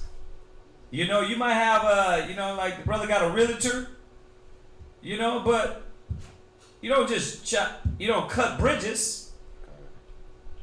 The scripture said instead of a friend, become not an enemy. So you might have that still. You might have that. A lot of people think, now I'm an Israelite, now I'm going to just go ahead and walk up to everybody and say, you wicked, you off, the destruction's coming to you. Nobody does that, man. Unless you're damn stupid. You're not going to work talking about, you know what? Yeah, you got demons, you got demons, you got demons. You walk up to your boss and people at work and do that? No. That's why Christ said, I pray that you not take them out of the world, but that you strengthen them in it. So there's certain connections you want to keep. Keep those connections. There's nothing wrong with that. Not saying you got to sit down and do crack with them. Not saying when they, hey bro, you want to come over? We're getting high. Yeah, I'll pass. But you might keep the connect because he's cool. He got the connect to this and that and that and that. Lawful connect. What I mean, I know that word connect can be, but he's doing things. He might got a business connect, right? He might got a credit connect. Man, he might have a damn clothes connect. Can hook your kids up. Oh yeah. Oh, she might work at this place. You don't have to cut everybody off. You know what? You the devil at the bottom. Read. There ain't no reader, brother. It's just you. Right? No, you gotta keep those friends around, because you never know what good they might be for, and that's what the scripture's telling us. Go ahead. And I say to you, make to yourselves friends of the mammon of unrighteousness. Read. That when ye fail. When ye what? When ye fail. When ye fail, you fall, you broke, you don't have, you need. Go ahead. They may receive you into everlasting habitation. Right. They may receive you into everlasting habitation. So what does everlasting habitation mean? It don't mean kingdom. It means that, listen, hey, come stay with me, man. I heard you're down and out. I have a house, man, nobody's living in. You want to, listen, I'll give you a few months free. Go stay at the house, get on your feet. You got white people that do that. You got nations that do that. You know what I mean? Quicker than an Israelite. Quicker than an Israelite. But Israel does it too. I'm not saying they don't do it. I'm not saying Israel don't do it. What I'm saying, though, the nations will do that too. They will be there and be like, hey, you know what? I got a house. Come on, stay over there. We always tell you about the story of Kawakab in Guatemala. He was needing a car, needing a vehicle, and all the people he was teaching, nobody gave him none. One white dude, hey, I'm gonna buy you one. Gave him a car. That was it. Guatemala, right? Who would know? But you'll get that. A lot of people are lying. Israel don't got it, they're broke, but you got a nation and be like, you know what? Let me support. Let me help out. Okay. Yeah. I remember when Esau was out there street speaking, dropped that 100 in there. Oh yeah. We He came up, dropped $100 on us. Yeah. Try to get too friendly, but you have to. Okay, thanks, buddy. You're not our friend now. But no, we dealt with him civilized. We chopped him up, but we didn't get in his face and start flipping him out. Talking about, you the devil that the Bible speaks of, nigga. You multi go lick my boot. Nah, we was like, okay, you dropped 100, but you know what? Still, we was just hitting him. We was just hitting him and showing him, like, yeah, you're not gonna buy your way into the kingdom. You want to do. First of all, you need to be more than $100. Then maybe, nah, no, but it's all good to keep connects. So that's what the scripture's saying. And it goes with the scripture earlier about how we were talking about David, Solomon, how they had connects. Who helped Solomon build the temple? Go do your research. Who helped him get the materials? Other nations. Other nations. Yeah, wood, gold, King of other nations. So you have to understand that everything wasn't us coming out swinging with bats and just crazy ass Israelites, like these young cats would have you think. We weren't doing that. We were wise. We were understanding. We are intelligent.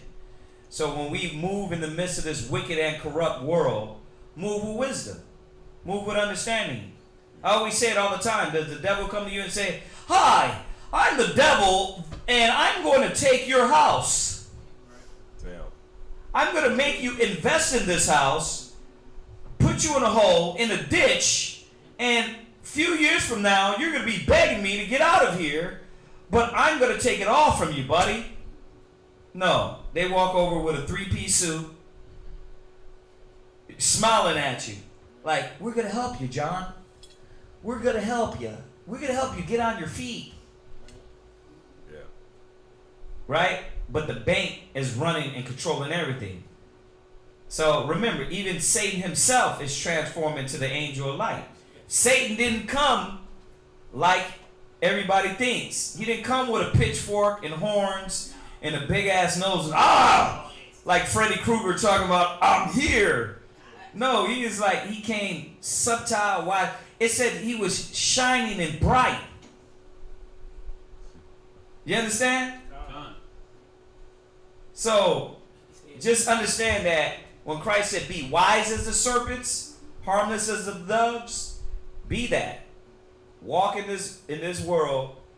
Follow the law, statutes, commandments. Don't compromise your faith, your body, your spirit, but take advantage and use the opportunities that is given. That's what we have to do. All right. So is that it on that? There's one more question. Yeah. They ask, some may say that God is also the devil because he has control over the evil things that happen. Is it true? No. Some may say God is the devil. No. No. There's entities that play that role. There's powers that play that role. So, no. Go to James. We'll start there real quick.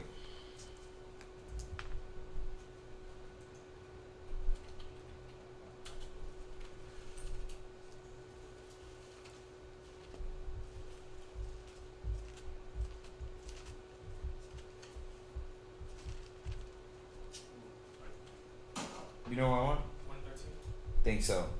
Read that. James chapter 1 and verse 13. Mm-hmm. Let no man say when he is tempted, "I am tempted of God." Right. For God cannot be tempted with evil. Right. So you see that? Most High is not tempting you with evil. That means this, that if there's an opportunity for you to commit adultery, the Most High is not, he's not saying, "You know what? Satan,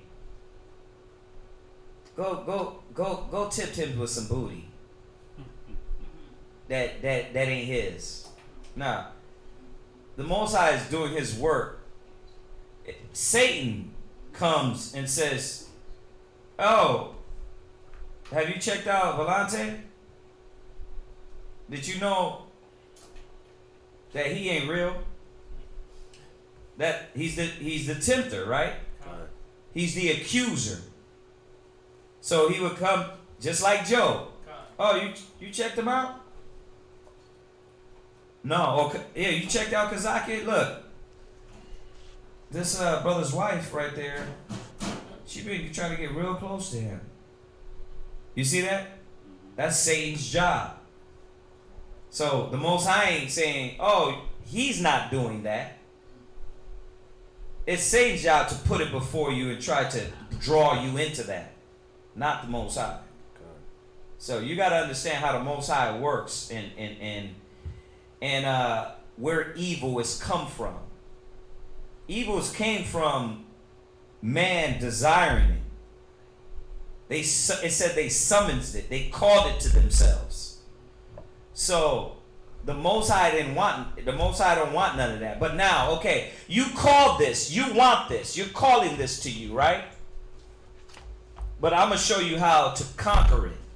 That's what the Most High is about. That's not what I wanted, but now I'm gonna have to control it. Y'all see that? Okay, so just for y'all to understand, it says that if there be evil in the city, have not the Lord done it?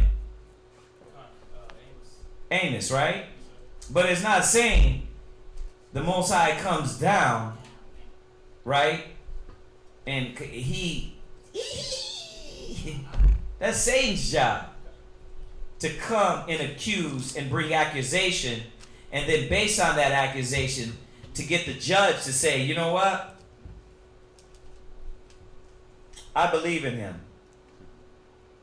You can do what you got to do, but guess what? I believe in him. That's the mind of the Most High, from what we know in the scriptures, right? It's not, you know what? I'm jumping from. I'm the Wizard of Oz, jumping from curtain to curtain. It's not like that. What? So we can say that the Most High allows it. Yeah. Via what Satan is trying to do. Well, the Most High, remember, in Job, we find that the Most High allowed Satan to go ahead and do what he had to do. To prove to Satan, whatever you do, this is my son. You're not going to change him. Not based off of, you know what? Where's the Lucky Charms? All right? No, it's not like that. So read that again. This is James chapter 1 and verse 13. Uh-huh. Let no man say when he is tempted, I am tempted of God. Right. For God cannot be tempted with evil. Right. Neither tempted he any man. You see that? The Most High don't tempt you. Most High proves you. Why? Because it's gonna be shown that's not Job. That's not Volante. That's not him. You trying to put something in front of him, that ain't gonna work on him. You better try something else. That's right. You know what I mean? You gotta try something else. But that's how it is. You see that? With the sons of God. But the Most High doesn't. He's not doing that. That's Satan. Go ahead. Verse 14. But every man is tempted when he is drawn away of his own lust. And in reality, the devil's not doing it. Now, if you really want to get dirty with it, dirty and deep, the devil's not doing it. Nothing's making you do anything. You choose. The Most High left that in your power to make choices. So, yeah, there's a lot of things you have to understand when it comes to these things. What's the other one I asked for? Did I ask for one other one, or did I quote it? You got quoted the Amos. Right. But you got that, right? Go to and we've been pulling this one a lot too. Go to Wisdom of Solomon, or is it Ecclesiastes? Wisdom of Solomon. 1 and 16. 1 and verse 13.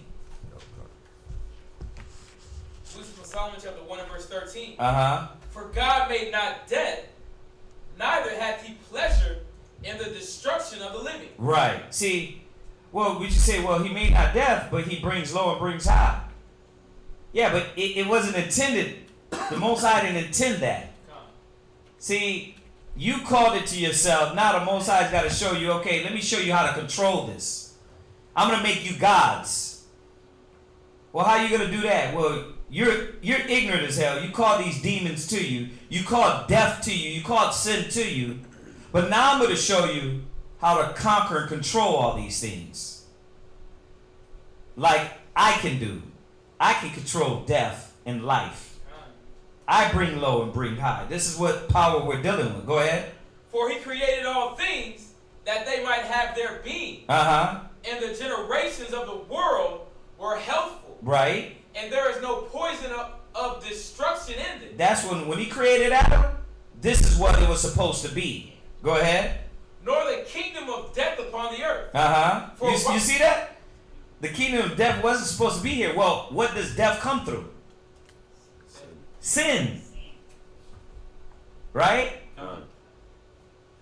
Sin came. Therefore, death came. So, but that's not what the Most High wanted. He created you to be righteous, to be perfect. Read, it's going to tell us. Go ahead. Verse 15. Uh-huh. For righteousness is immortal. Yeah, and the Most High created Adam to be immortal. Go ahead. But ungodly men. But what? Ungodly men. But what? Ungodly men. Because he created you with a decision-making mind for you to make choices. Go ahead. With their works and words called it to them. They did what? With their works and their words called it to them. Go ahead. For when they thought to have it, their friend. Yeah, we're talking about, man, you called this. You wanted your friend. It's no different like now. It's no different like now. If you can only understand yourself. You call these things to you. You call, whether you got a doubtful brother or sister, you call that to you. Why? Because you're stubborn, you're rebellious, you hard-headed, you got your way. You call these demons to you. It ain't the Most High, oh God, the devil made me do it. The devil didn't make you do nothing. You liked what the devil had to offer, and you did it. Go ahead. They consumed to naught. They what? They consumed to naught. Go ahead. And made a covenant with it. Right, see? They made a contract with death. So they liked it. They loved it. Just like now. You have the option to do the will of the Most High. But guess what? You're going to have all these problems. Why? Because your will and the will of the Most High is separate. So you're going to have a war. You're going to have your flesh telling you one thing, that carnal mind, and the spiritual mind telling you another thing. You have the choice. You have the decision, right? Go ahead. Because they are worthy to take part with it. Right. You see that? But not only did they called it, they summoned it, they made a contract with it because they are that. Go ahead. Right. So y'all see that, right? So no, the Most High is not the Wizard of Oz jumping from one place to the next and creating all this chaos. You created it. We created it. We called it to us. What? You know, on the point that we can call evil to us, Mm-hmm. on the backspin, we can call patience, righteousness, and other acts to us as well. You said what?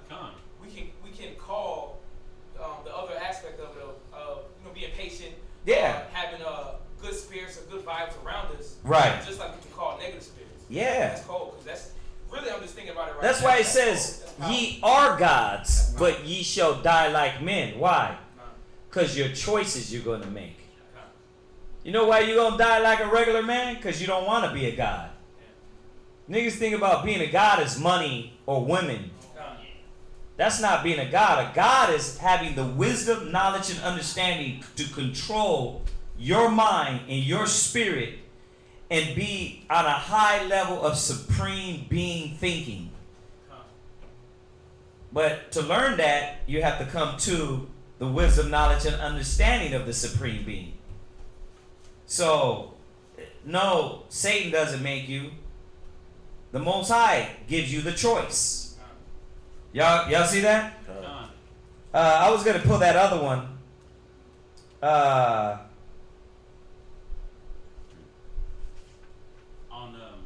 Go to, wow, I got to throw this one in there.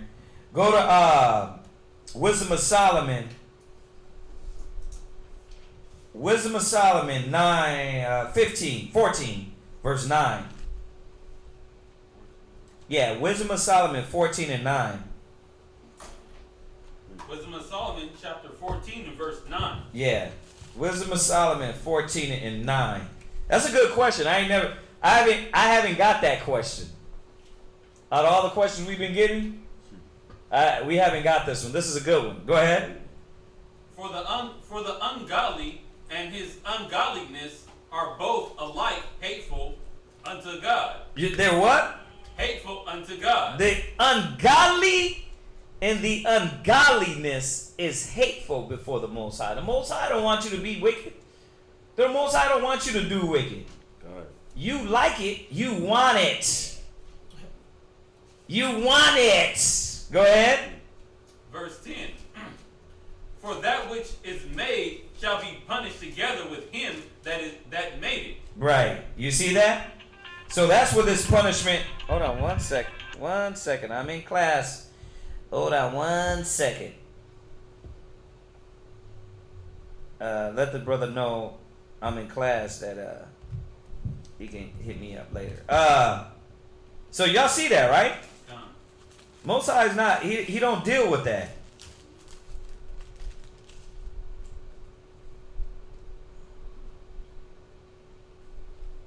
Let me get this other one. What is it? Damn, the rest that's nasty. Read the end total. Oh, it goes down to Anatolia. Oh, does it? I want to read that later. Go to hold on.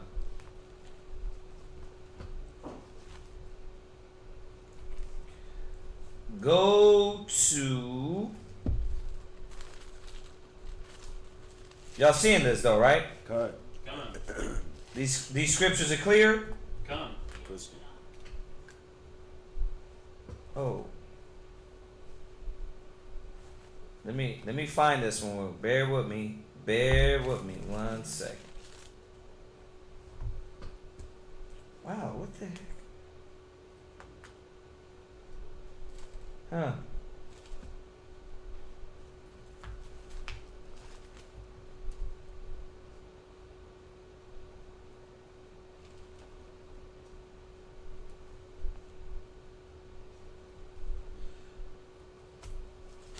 Yeah,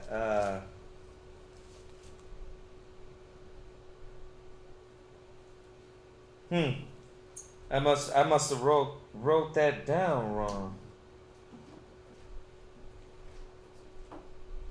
Oh man, I was looking for this other one. But all right, I can't find that one real quick. But let me get this other one real quick. I got a few scriptures popping in my brain right now. I just wanted to get the choice one. We touched on this the other day. You can go to this one real quick. It goes with James.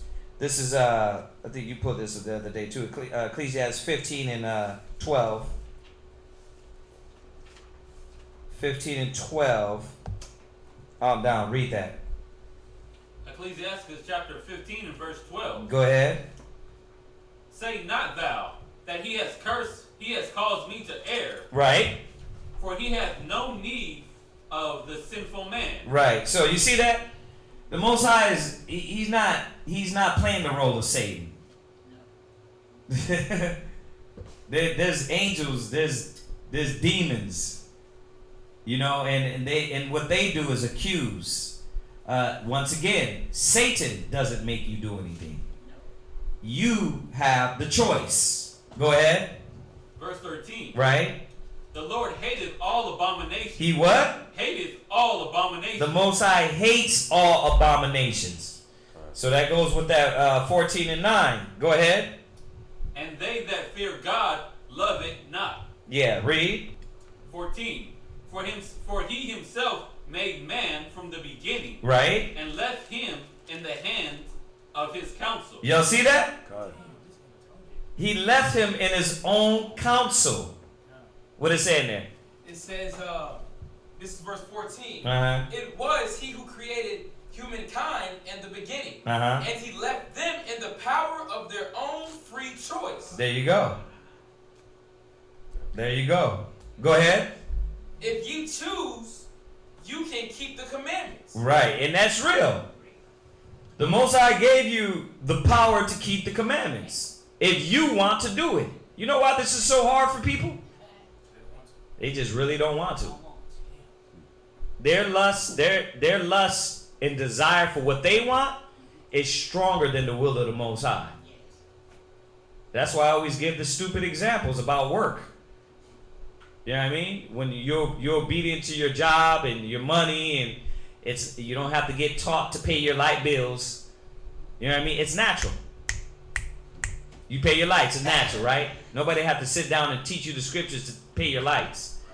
Why? Because it's second nature. You know they need to get paid. That's what the scripture's supposed to be. That's what following the commandments, the Most High is supposed to be. Second nature.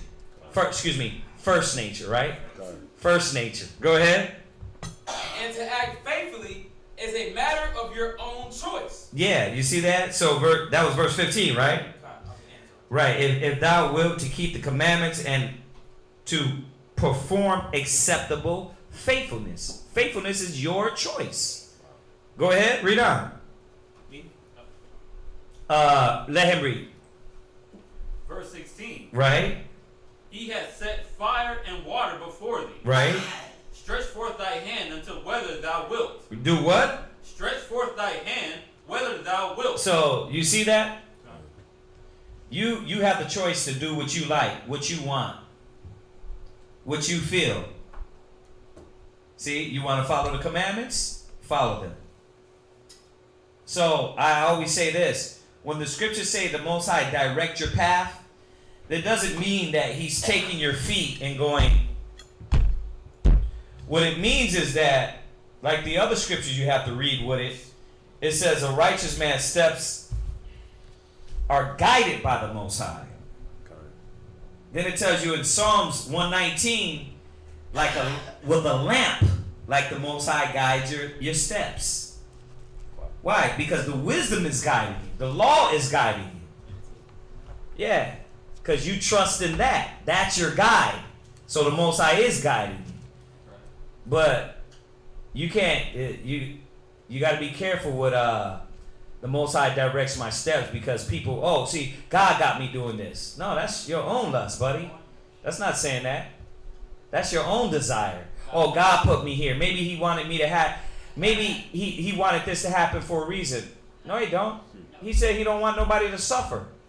Right? Why are you going through this? Oh, I got to go through it. I got to show you this is what part of life is. No, it's not.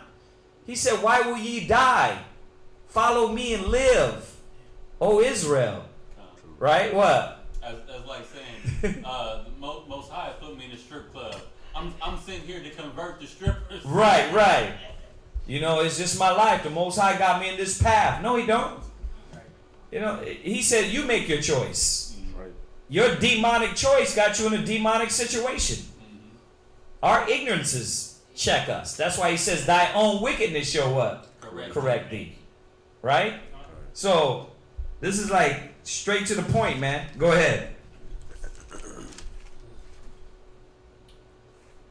Verse 17. Uh-huh. Before man is life and death. Right. And whether him liketh shall be given unto him. Uh-huh. Verse 18. For the wisdom of the Lord is great, and he is mighty in power. Go ahead. And beholdeth all things. Mm-hmm. Verse 19. Go ahead. And his eyes are upon them that fear him, and he knoweth every work of man. You see that? The Most High knows what you're doing. Go ahead. Verse 20. He hath commanded no man to do wickedly. He what? Hath commanded no man to do Read wickedly. it again. He hath commanded no man to do wickedly. You see that? So no, God is not playing the role of Satan. He commanded no man to do wickedly. Go ahead. Neither hath he gave any man license to sin. Y'all see that?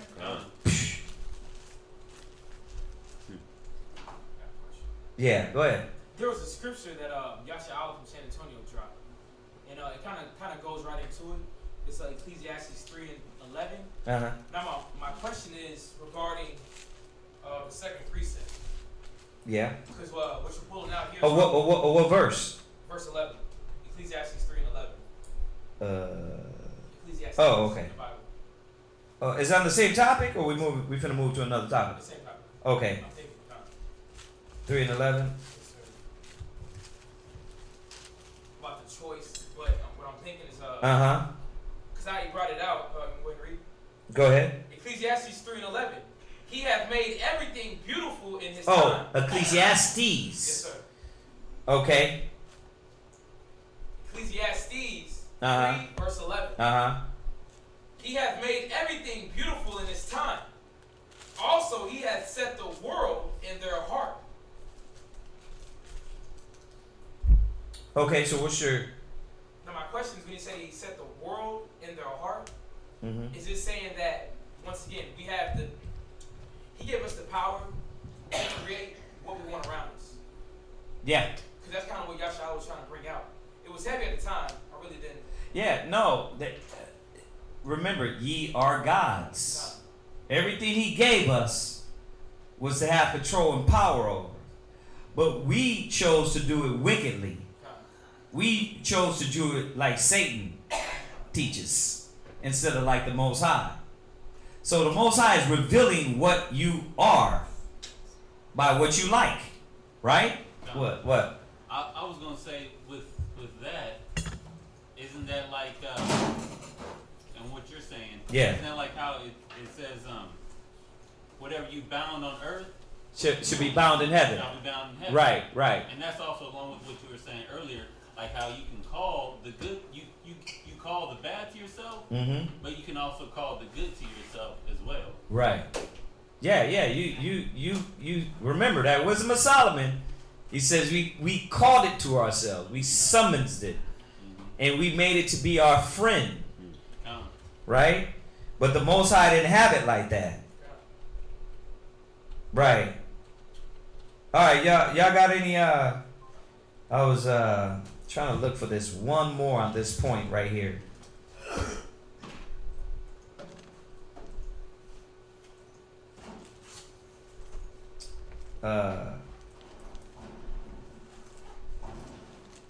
That's a good question right here. There was another one just on the point of what? What was the question? Does God basically play as Satan? Does he do what? Does he like play as Satan? Is God doing? Oh, is he doing like? Is he doing the Wizard of Oz thing? Ventriloquist? Yeah, like going out and being the devil. So we're just showing that now the Most High is two. Right. That's just like. It's two separate things, man. It's like how Christ and the Most High are two separate things. There you go. Yeah. Job. Oh, no, y'all. Right. Yeah, we hit there. Oh, okay, got it. Yeah, we hit there. I was just looking for this other one on the choices. There's another one. And I touched on it the other day too. We like some of these scriptures we've been talking about, even though the question changed, but it tells you when it says okay, hold on, I think I got it. Oh yeah, there you go. Ecclesiastes 17. Ecclesiastes 17 and 1 on down, yeah. And just still with your question, showing that, I know we directed it in this way because the common ideal is that Satan makes us do things, but that's not the case. Go ahead. Ecclesiastes chapter 17 verse 1. Uh-huh. The Lord created man of the earth Uh-huh. and turned him into it again. He gave them few days and a short time, Yeah. and power also over the things therein. You see that? He gave us the power. The Most High gave you the power to make the decision. Go ahead. He endowed them with strength by themselves Uh-huh. and made them according to his image, Read. and put the fear of man upon all flesh. Yeah, it was supposed to be that, have dominion over all flesh, right? Go ahead. Over all the beasts of the field. Okay. Go ahead. Oh, when it's talking about he made him in the image, he gave us the law to have that dominion. So we weren't supposed to fall to anything. There you by go. Using the law. You see that? Mm-hmm. Verse 4. And put the fear of man upon all flesh, Mm-hmm. and gave him dominion over the beasts and fowls. Uh-huh. They received the use of the 5 operations of the Lord. Right. And in the 6th place, he imparted them understanding. So this is what the operations he gave us. Understanding, read.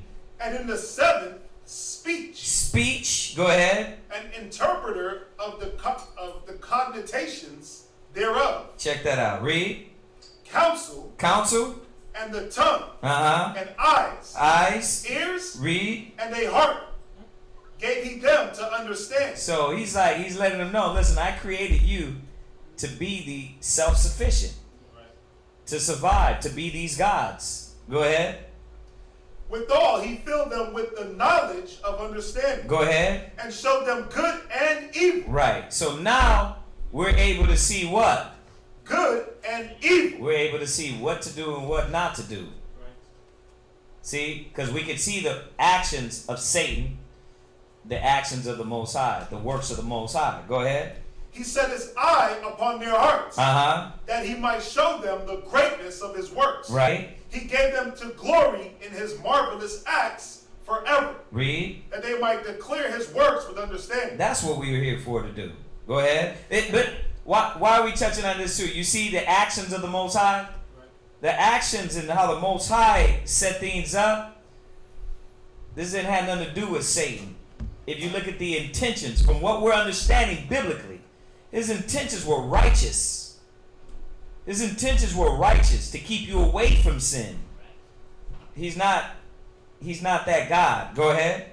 Verse 10. Uh-huh. And the elect shall praise his holy name. Go ahead. Besides this, he gave them knowledge and the law of life for a heritage. Right. So you see that. So that's what the Most High gave us, man. And knowing that, the Most High doesn't tempt with evil. He hated all abominations and them that do it. All right. So yeah, that was a good one, man. There's another one too with the abomination one. With 15 and 13. I thought I had it. But anyway, all right. Do we got any other questions? Go ahead. He quoted 2 scriptures, Genesis 1:1, and then he asked a question. Oh, what's the question? Was the law made perfect? Was who? The law made perfect? The law, yeah, the law. We just went over that. We just went over all that. Yeah, we just went over all that. He must have logged in late. He probably just logged in late. Some cats get in the middle of class. But yeah, if you rewind class, we went over all that about the law. Yes, the law was made perfect. But we didn't understand the law because we were carnal minded. Right.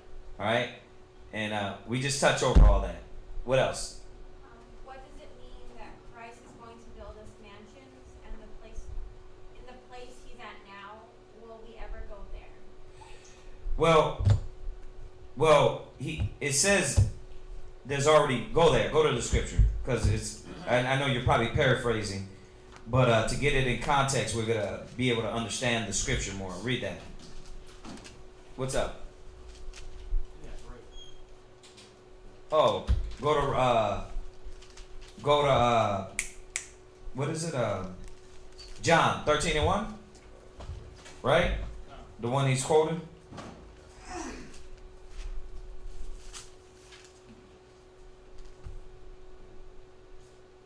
Read that.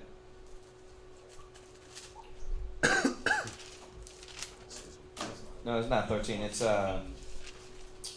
what chapter? Is it 14? Yeah, 14. My bad. Go ahead. This is St. John chapter 14 and verse 2. Mm-hmm. In my Father's house are many mansions. Right. So we know that the Most High dwelleth not in temples made with hands. Right? He dwells where? Spiritual realm. In the spiritual realm, the unseen. He said, if our earthly tabernacle depart, we have a spiritual house which is built in heaven. That's 2 Corinthians 5. So we were understanding from those scriptures that the Most High dwells in the unseen. if you get a telescope or the biggest telescope you get and look into outer space, you're not gonna see God's hand coming through the heavens. You're not gonna see that because He dwells in the unseen. God is a spirit, and they that worship Him must worship Him in the spirit and truth. So He dwells in the unseen. Go ahead. If it were not so. So now we're understanding that in His house, well, where does He dwell? In the spirit. So in His spiritual realm, there are what? Many mansions. There are many mansions. Go ahead. If it were not so, I would have told you. Right. So he's letting you know this is what is there. Go ahead. I go to prepare a place for you. Uh-huh. And if I go and prepare a place for you, I will come again. Right. So spiritually, a place was prepared for us, right? And physically, He was going to prepare a place for us. All right. So y'all got that, right? So remember, God is a spirit. They that worship Him must worship Him in spirit and truth. The Most High don't dwell in temples made with hands, because He's a spiritual being. So if He is His house, heaven is my throne and earth is my footstool, right? Then what heaven? The unseen heaven, the spiritual dimension. Okay, and He has mansions there. You know, mansions. He didn't say house. He said mansions. So you got mansions there, and you go in a mansion. You got doors. You got another room that leads to this other room, right? Just think about some of these baller mansions. Yeah. You know, I seen some they were showing on World Star a few weeks back. It's like a $5 million mansion. This dude, it was beautiful. You got a West Wing and a... Yeah, they had a pool hall. They had a pool that dropped off, you know, but they had a room, and that was just the pool hall area. When you went upstairs, that was the guest area. So when you think of mansions, let's think of the Father's different doors. The movie, God dang it, what's his name? Interstellar. When you look at Interstellar, they try to talk about these different dimensions, Right. and things of that nature. I mean, remember, that's the best we can try to comprehend these things on a certain level, but we really ain't going to comprehend them until the Most High makes us privy to them.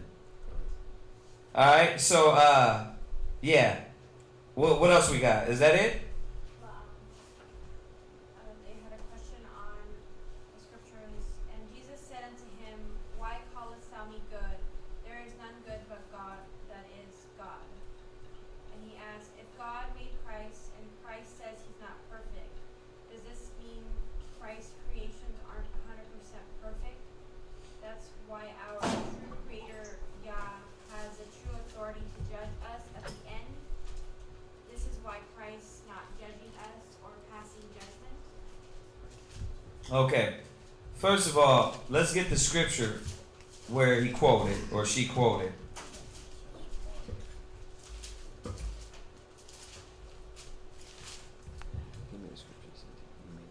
This is Mark. Mark chapter 10 and verse 18. Mark 10 and 18. So this is the scripture they quoted, right? Come. Go ahead. Mark 10 and 18. Uh-huh. And Yahweh Shai said unto him, Why callest thou me good? There is none good but one, that is the Most High. Well, why he say that? Let's get that out of the way first. Yeah. He said that because he was not trying to. He said that because he was giving the glory to the Most High. He was giving the glory to the Most High.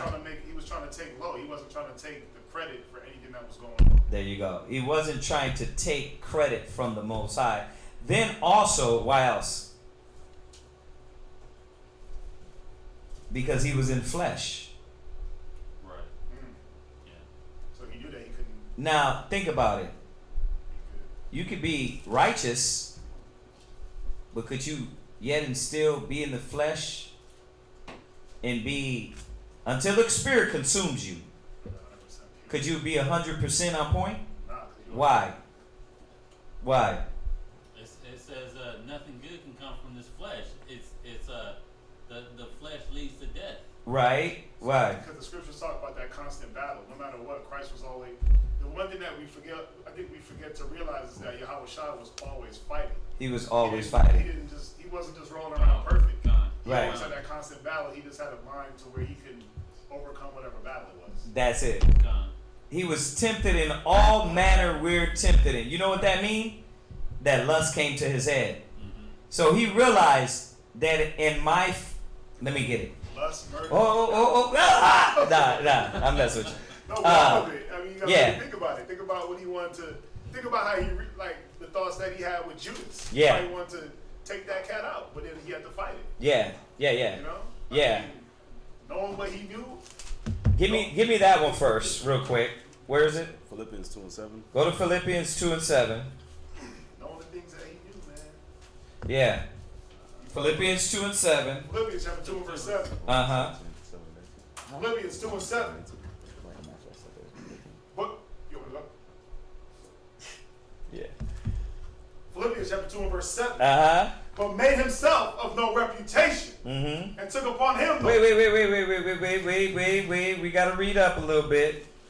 Philippians chapter 2 and verse 4. Yeah. Read that. Philippians chapter 2 and verse 4. Look not every man on his own things, Right. but every man also on the things of others. Yeah, so Christ, he took the form of a servant. We're going to find out. We already understand that, right? Go ahead. Let this mind be in you, which was also in Yahweh Shah. Right. See, the mind in Christ, he's going to tell us. Go ahead. Who being in the form of the Most High, Right. thought it not robbery to be equal with the Most High. There you go. So why did he say no one's good? Because he understood that I'm still in the flesh. I still get thoughts. How do we know he got thoughts? He said he was tempted in every manner we're tempted in. So you know what that means? Lust came to him. Pride came to him. Doubt came to him. Weakness came to him. But what made Christ the Savior is that, like the brother perfectly said, he overcame them. He was obedient to the Most High, and he put all that aside. Y'all get that? Go ahead. Verse 7. Made himself of no reputation. Yeah, he made himself of no reputation. I'm not trying to be or act like I'm on the Most High's level. Because he was down in the flesh. Okay, so we'll get to the other part you were asking in there. But the reason why he said this is because he was in the flesh. Go ahead. And took upon him the form of a servant. And that's why he said there's no one's good. Why? Because he understood one thing. One thing. Read on. And was made in the likeness of men.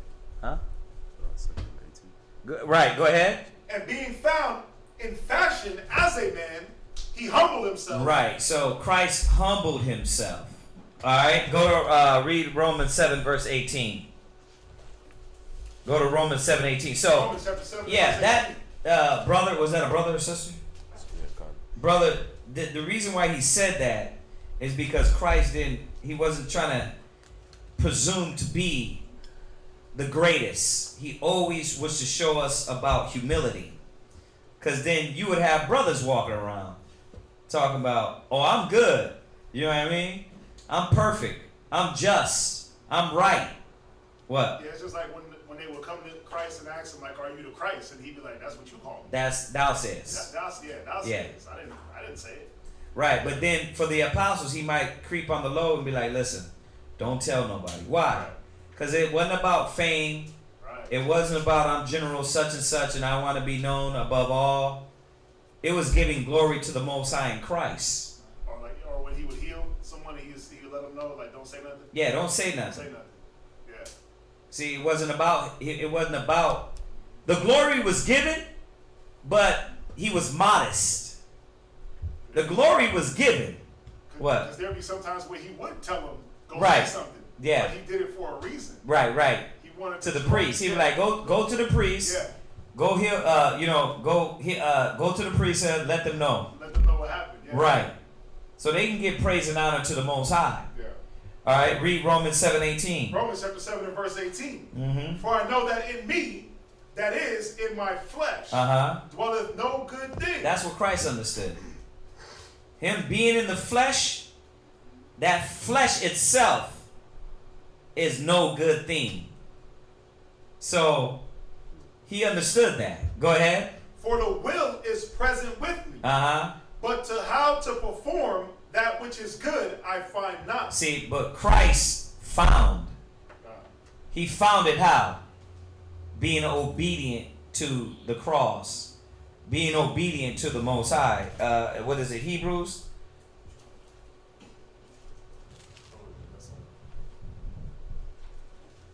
Oh, through obedience. Oh, it's 12, right?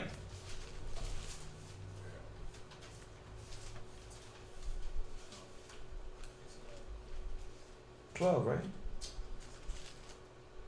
I thought it was 12.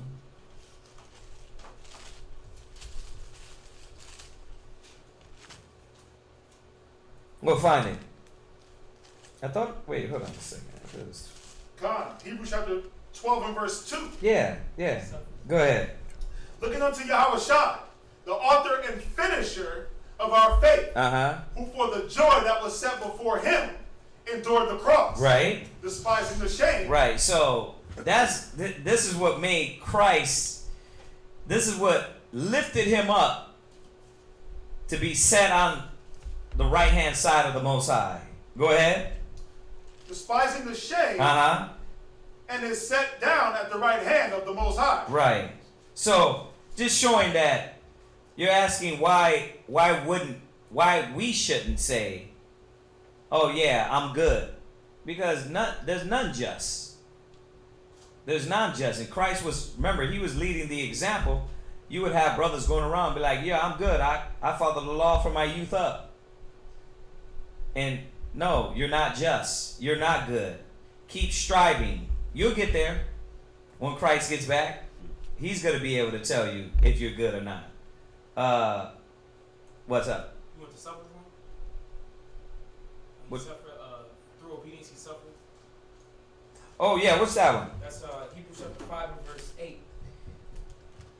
Let me see. Oh, wait, no.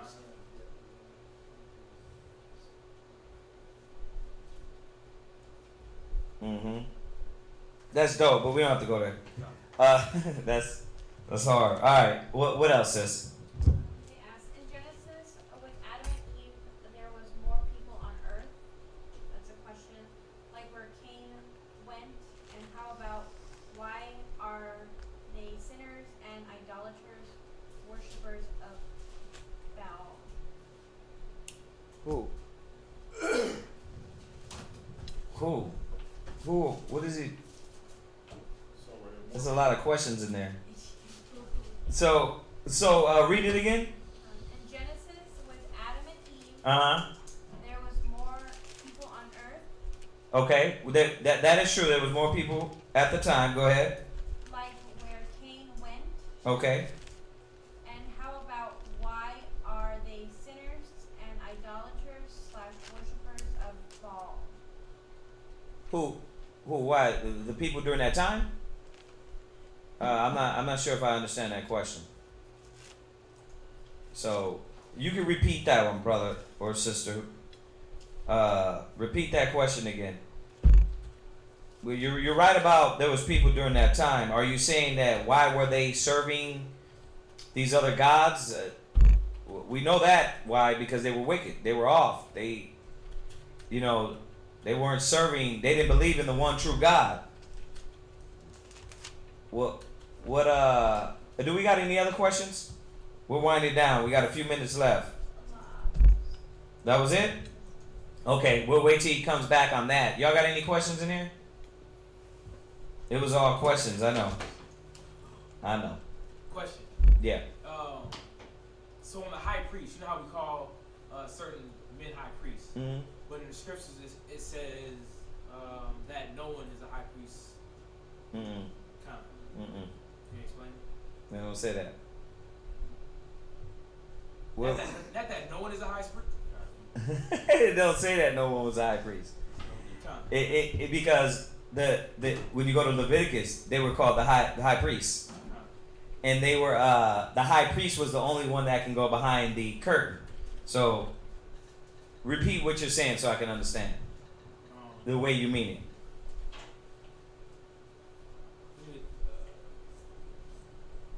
I don't know, because I was reading a scripture just about saying that, I guess calling ourselves high priests. I know what you're talking about, but I don't remember where it's at. You gotta have to find that one for me. You go seriously. It's not registering right now with me. I'm trying to figure out which. I'm thinking Hebrews, but I'm trying to figure out which one you're talking about. Is that what it's talking about? Melchizedek? Nah, it's just saying about Yeah, because I don't remember it saying.